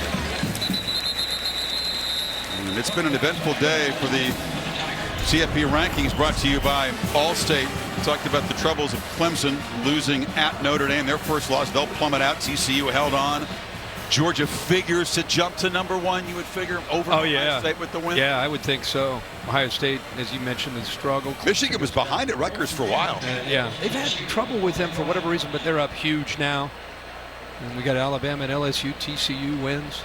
Here we go. If you're Brian Kelly, do you? He's just going to play it a little conservative here. Yeah, he just looks like he's already going to take a knee and head to overtime.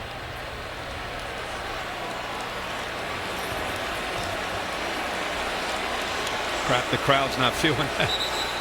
Well, it's a sensible decision, I think. Yeah. What a fourth quarter. Incredible. 4 lead changes, and then Alabama with the field goal to force overtime. Take a deep breath. A whole lot at stake, and another magic night in the Bayou here. Back with OT after these messages.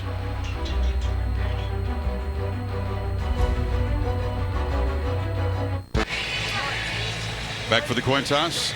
Second one tonight. Ken Williamson will flip it in the air, and we'll see who's going to go on defense first, because that's always the call if you win the toss, of course.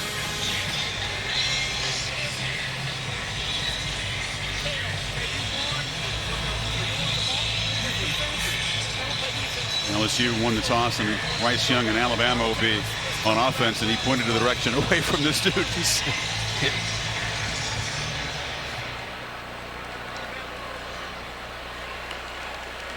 Just got to take a deep breath after all the excitement of the last few hours here. Of course, the rules have changed in recent years. Should this thing extend beyond the first overtime period, you got to go for 2 after a touchdown start with the second OT, and then after that it's just a 2-point conversion contest, of course. Can you stand it if it comes down to that? When does that start? After which possession? The third overtime. Third overtime, okay. I think, was it Penn State, Illinois that went back and forth? There were something like 9 failed 2-point drives in a row. Just kept going and going and going.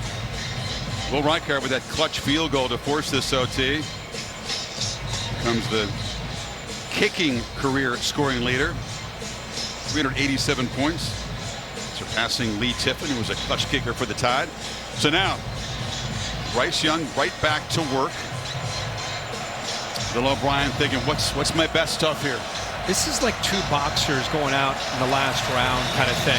The wear and tear on these bodies physically, emotionally. Who can more on the defenses, you think? Yeah. Oh, man. And it's not to mention how physical a battle this thing's been. Gibbs stacked up and knocked down after a 2-yard gain. Ironically, they both coming off of a bye week. How do you handle that bye week? You know, you have 2 weeks to try to get ready, not just with the preparation, but staying in shape, game shape off of a bye week. And now here you are in overtime in a slugfest. Loves Latu, the tight end in this area, and he's always a threat to scramble and get the ball to Gibbs out of the backfield.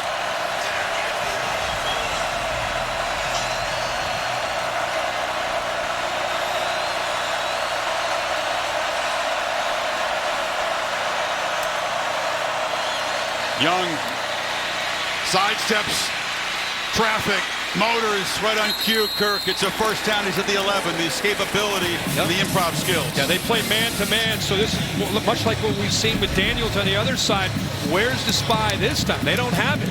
See the pressure to the far right? That's the freshman, Perkins, so there's no one there. Everybody has their back turned, and Bryce Young has the same ability to escape as his buddy from Little Leagues, Jaden Daniels, on the other side. No one to spy him, and he had room. You make a great point. The wear and tear in these defenses, trying to chase down quarterbacks in OT, a serious challenge. Gibbs on the check down, muscled out, and about the 6 by Fouché. Yeah, the two guys there, of course, wanting to make sure they give special attention to is Gibbs out of the backfield, the big tight end with 2, because of his matchup concern at 6'5", 245. Has great hands and athletic ability. He's tough for a backer or a safety. That time Gibbs slips out, gets some really good yards there. One little more drama. The wind has brought in some mist in the bayou here. Cool mist in overtime.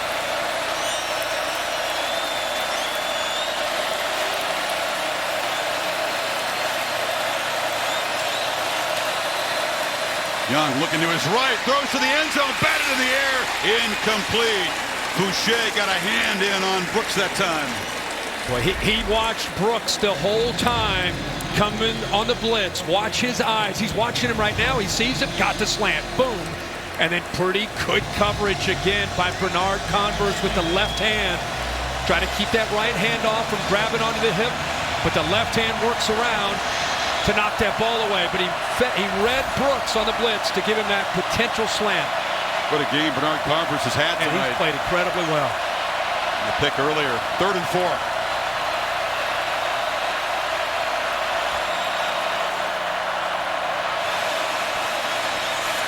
Young for the end zone, incomplete flag. There was a collision and interference to be called, that time on Sage Ryan, the nickelback. Yeah, he held on to him. Really, I think, struggled in coverage the whole time. Remember, he's a freshman, redshirt freshman. Kelly claiming the ball was tipped at the line. Defense number 15. Kelly will place the ball at the 2-yard line.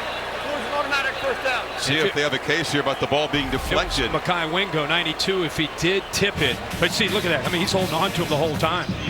Entire time in coverage. No, there was no tip ball. Yeah, but if I think Brian Kelly's pretty adamant about checking out this. Look at, boy, he's been working these officials all night.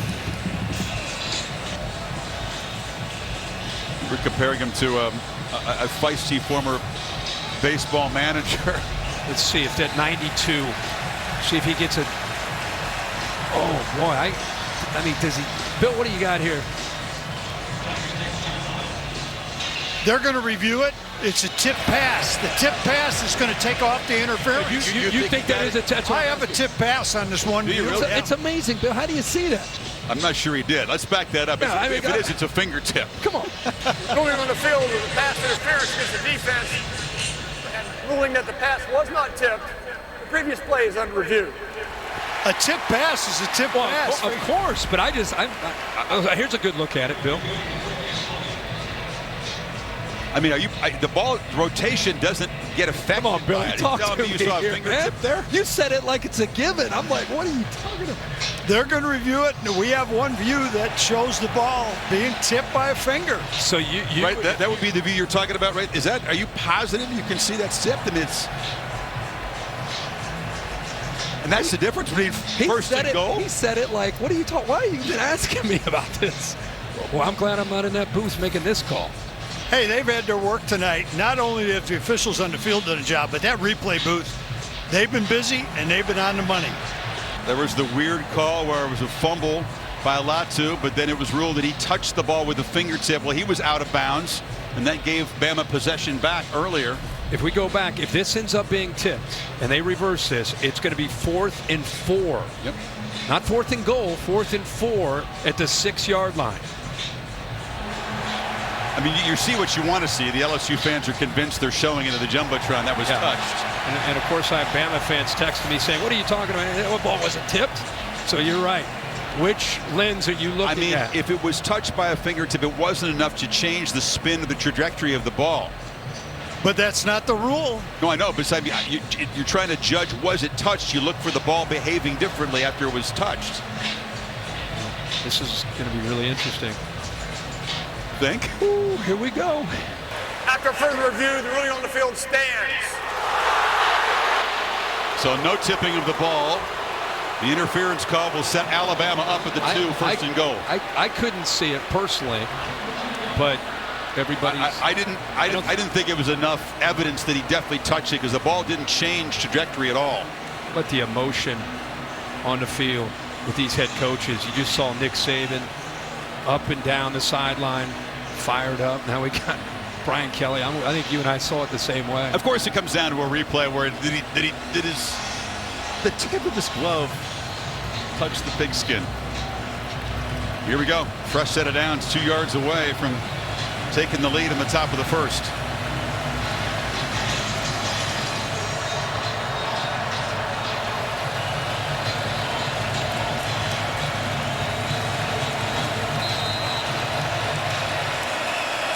Six-0 lineman in for Bama.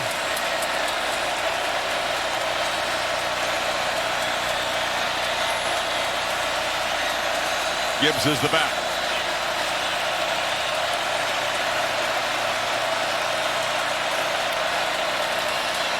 Gibbs has it, but doesn't get there. Stopped at the 1, second down. And they're slanting, angling that way. Gibbs runs hard for a guy that's so fleet-footed, 5'11", 200 pounds. He has an ability to get behind his pads, lower his shoulder, but a good job there by that LSU front. All those days on the squat rack trying to build leg strength, and then of course there's just the will. Oh yeah, get the job done. Odell Williams, the power back, is in.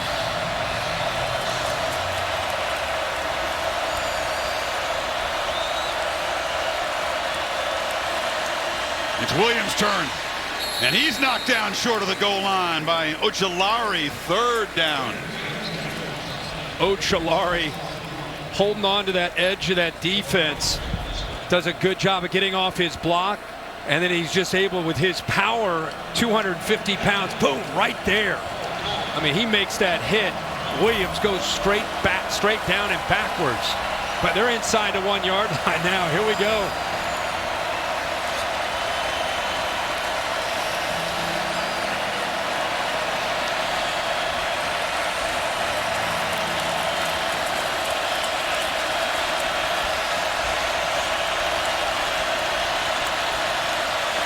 Odell Williams puts Alabama on top with his second touchdown tonight. Junior from Hueytown, Alabama. How about the block here by the right guard, Ekiyor? Watch this right here. You get pressure potentially here, some penetration. Nope. Take him away. Gives your back a chance to get to that next level, to accelerate through contact. But a heck of a block there by the big man at right guard, the fifth-year senior, Ekiyor. McCurk, it took 7 plays and a penalty to grind out the 25 yards and take the lead here. BAT makes the margin 7. Another look at Ekiyor. We talked about the war in the pit extending beyond regulation tonight. Absolutely, he's fired up. He knows he just made a pivotal block late in this game. Continue to tip our caps to what these teams are enduring tonight. This is a heavyweight. This is a not only going into overtime, but the emotion. I mean, the game's gone back and forth, and sometimes the emotions of a game can wear you down as much as just the physicality of it. And most people doubted this LSU team even qualified as a heavyweight in the same class as Alabama coming in. Big underdogs. Team that was reeling after getting blasted by Tennessee. Battled back with 2 wins coming from behind to make this one relevant, and then consistently answering the challenge from Alabama tonight. Now they have to do it one more time. And then on top of all of that, you throw what's at stake for both of these teams, what it means for both of these teams. That's why they're giving it everything they have. Keep their hopes alive. And what can Jaden Daniels do? Will his legs play a part in this OT as Young's did?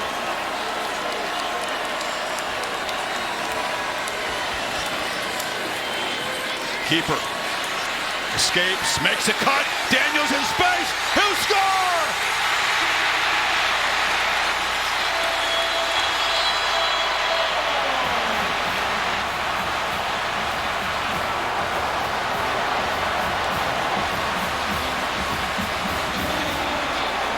Everybody plays him, comes up and says after, dude, you're way faster than I thought you were. Alabama will be the latest team to say that. That's what an answer. Look out, he's going for the win right now. Kelly says, forget kicking a PAT here and playing for double OT. We're going for 2 and the dub and control of the SEC West. What an enormous call. Alabama's going to call a timeout, I'm sure, to try to get everybody on the same page. How about the aggressive approach by Brian Kelly here? Aggressive's one way to put it. Wow. Yeah. Timeout, Alabama here. I think Kelly charged him too to call a timeout on this side. Another look at this touchdown run. Yeah, it's a zone read right here. So he's trying to figure out if he's going to collapse down or stay wide. He decides to pull it. But what's impressive are the blocks. 1, 2, and eventually 3. The running back that gets downfield, Williams. Look at these guys trying to help out and making blocks. Like, look to the right. Are you kidding me? These receivers blocking like that? And so Daniels is fast, but Taylor, the freshman, makes a heck of a block along with the receivers downfield. And how about this call here? I mean, Alabama had 12 guys on the field there, not totally prepared for what Kelly was apparently deciding to do. I'm telling you, it's cojones. Can you say to go for the win right here? Must have thought, hey, if they score and we score, we're going for 2. I like it. It shows you believe in your players. You're seeing more and more of this in the NFL. Players respond to it. Brian Dable's doing that with the Giants. After all this, comes down to 1 play to win. NFL doesn't have the same significance in the regular season as college football, though. 3 plays for the win. Alabama sees the personnel, is able to have time to adjust and get their bigger defensive linemen in. Bama's got to get a stop or their playoff hopes are over. Wow. They still had an extra guy in the field, barely get him off. Daniels for the win. Caught! It's good! LSU does it! Mason Taylor!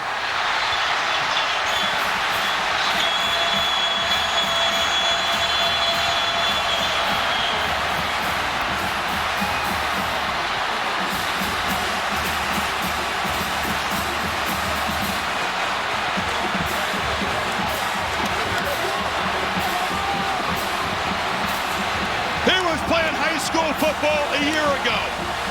Taylor with a touchdown and the clinching 2-point conversion and a field rush for the ages and a night they'll never forget in Baton Rouge.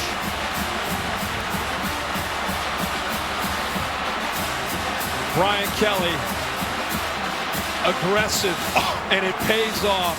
Shows the trust that he has in his quarterback, Jaden Daniels, as you take a look at Bryce Young, who fought valiantly on a night that wasn't necessarily his best night with he and his receivers.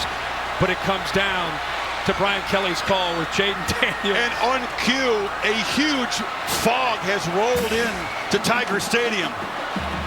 We'll see if the fog is cleared on the field. Holly with Brian Kelly, there's a lot to ask him. Coach Kelly, how do you decide to go for the win in that moment? It just felt like the right time. Our guys, they played so hard and bit emotional. I just love the way our guys competed, and I didn't want to keep going in overtime. Just felt like it was the right time to try to win the game. You make a great play call there. What was in your mind when you made that play call? Wanted to get 5 on the edge. You put him on the edge, good things are going to happen. Made a great decision. The 2 freshmen played so great today. Taylor made 2 big plays for us. I'm so proud of our players. And this crowd, unbelievable. They've made such a difference today. Amazing. Coach, I see the tears welling up in your eyes. That is not your personality. Why does this matter so much? It's just to come here and restore the pride and tradition of this program just means so much. And I've been welcomed down here, and it just feels so good to return the faith and trust that they've given to me. How does this build the trust moving forward, getting a big win like this? Yeah, so now we got to make sure that it doesn't affect our preparation for Arkansas. We're going to enjoy this for 24 hours and get back to work and play a really good Arkansas team. Thank you, Coach Kelly. Thanks, Holly. Appreciate it. Jaden, I've got you right here. Maybe the biggest run of your young life. Tell me what you did on that first zone play in overtime. The coaches called the play. I knew I had to make a play. You know, my teammates did a great job blocking. I give all credit to God, you know, putting me in this position. I can't be more blessed.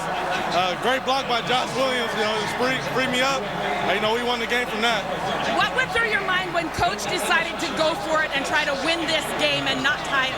What did you think when you got the play call signaled in? Man, I wanted Coach to go for it. You know, I just shows the trust he has in me. You know, game on the line, he knows I'm always step up, you know, make a play. So I'm very appreciative of Coach for that. It wasn't just this play, this overtime. You had to have another game-winning drive. 5 minutes left to play in this game. How did you have the composure down the stretch?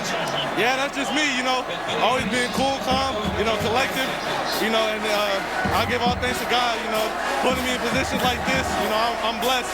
You know, I wouldn't change it for the world. The fans have rushed the field. People are losing their mind here. What does this win do for you and your football team to build confidence in what Coach Kelly's building? Right, you know, Coach Kelly knows what he's talking about, you know, building the confidence.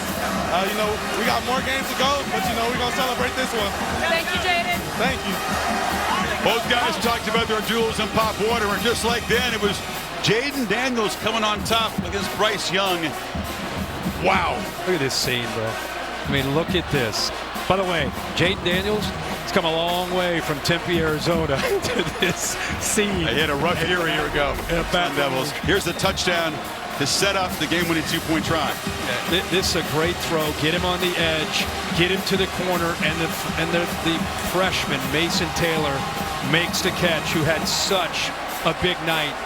Young man out of St. Thomas Aquinas gets to the corner, and Brian Kelly, we first guessed whether he got that or not. I would have applauded the effort, considering where LSU's been this year, early in the year to where they are tonight, now controlling their destiny to win the West, get to Atlanta. Nick Saban obviously frustrated that they weren't in position to make a play, but give Brian Kelly all the credit, man. And his second loss will, by all accounts, remove Alabama from the playoff consideration, considering what Brian Kelly inherited when he walked in here. Yeah, they won a championship here 3 years ago, but the roster was depleted. Like 39 scholarship players. It was a mass exodus after the bowl game. Yet, people gave him a great chance to get the glory back here, but not this quickly. No. Here's how Chris Rule described it on the LSU radio network. Alabama can't get the players off the field. They just got him off. They had 12 on the field. Here we go. Snap to Daniels. Sprint out. Throw to the right. Caught. Right corner of the end zone. Mason Taylor. Tigers win. Tigers win. Hey now. 32-31. And the fans storm the field.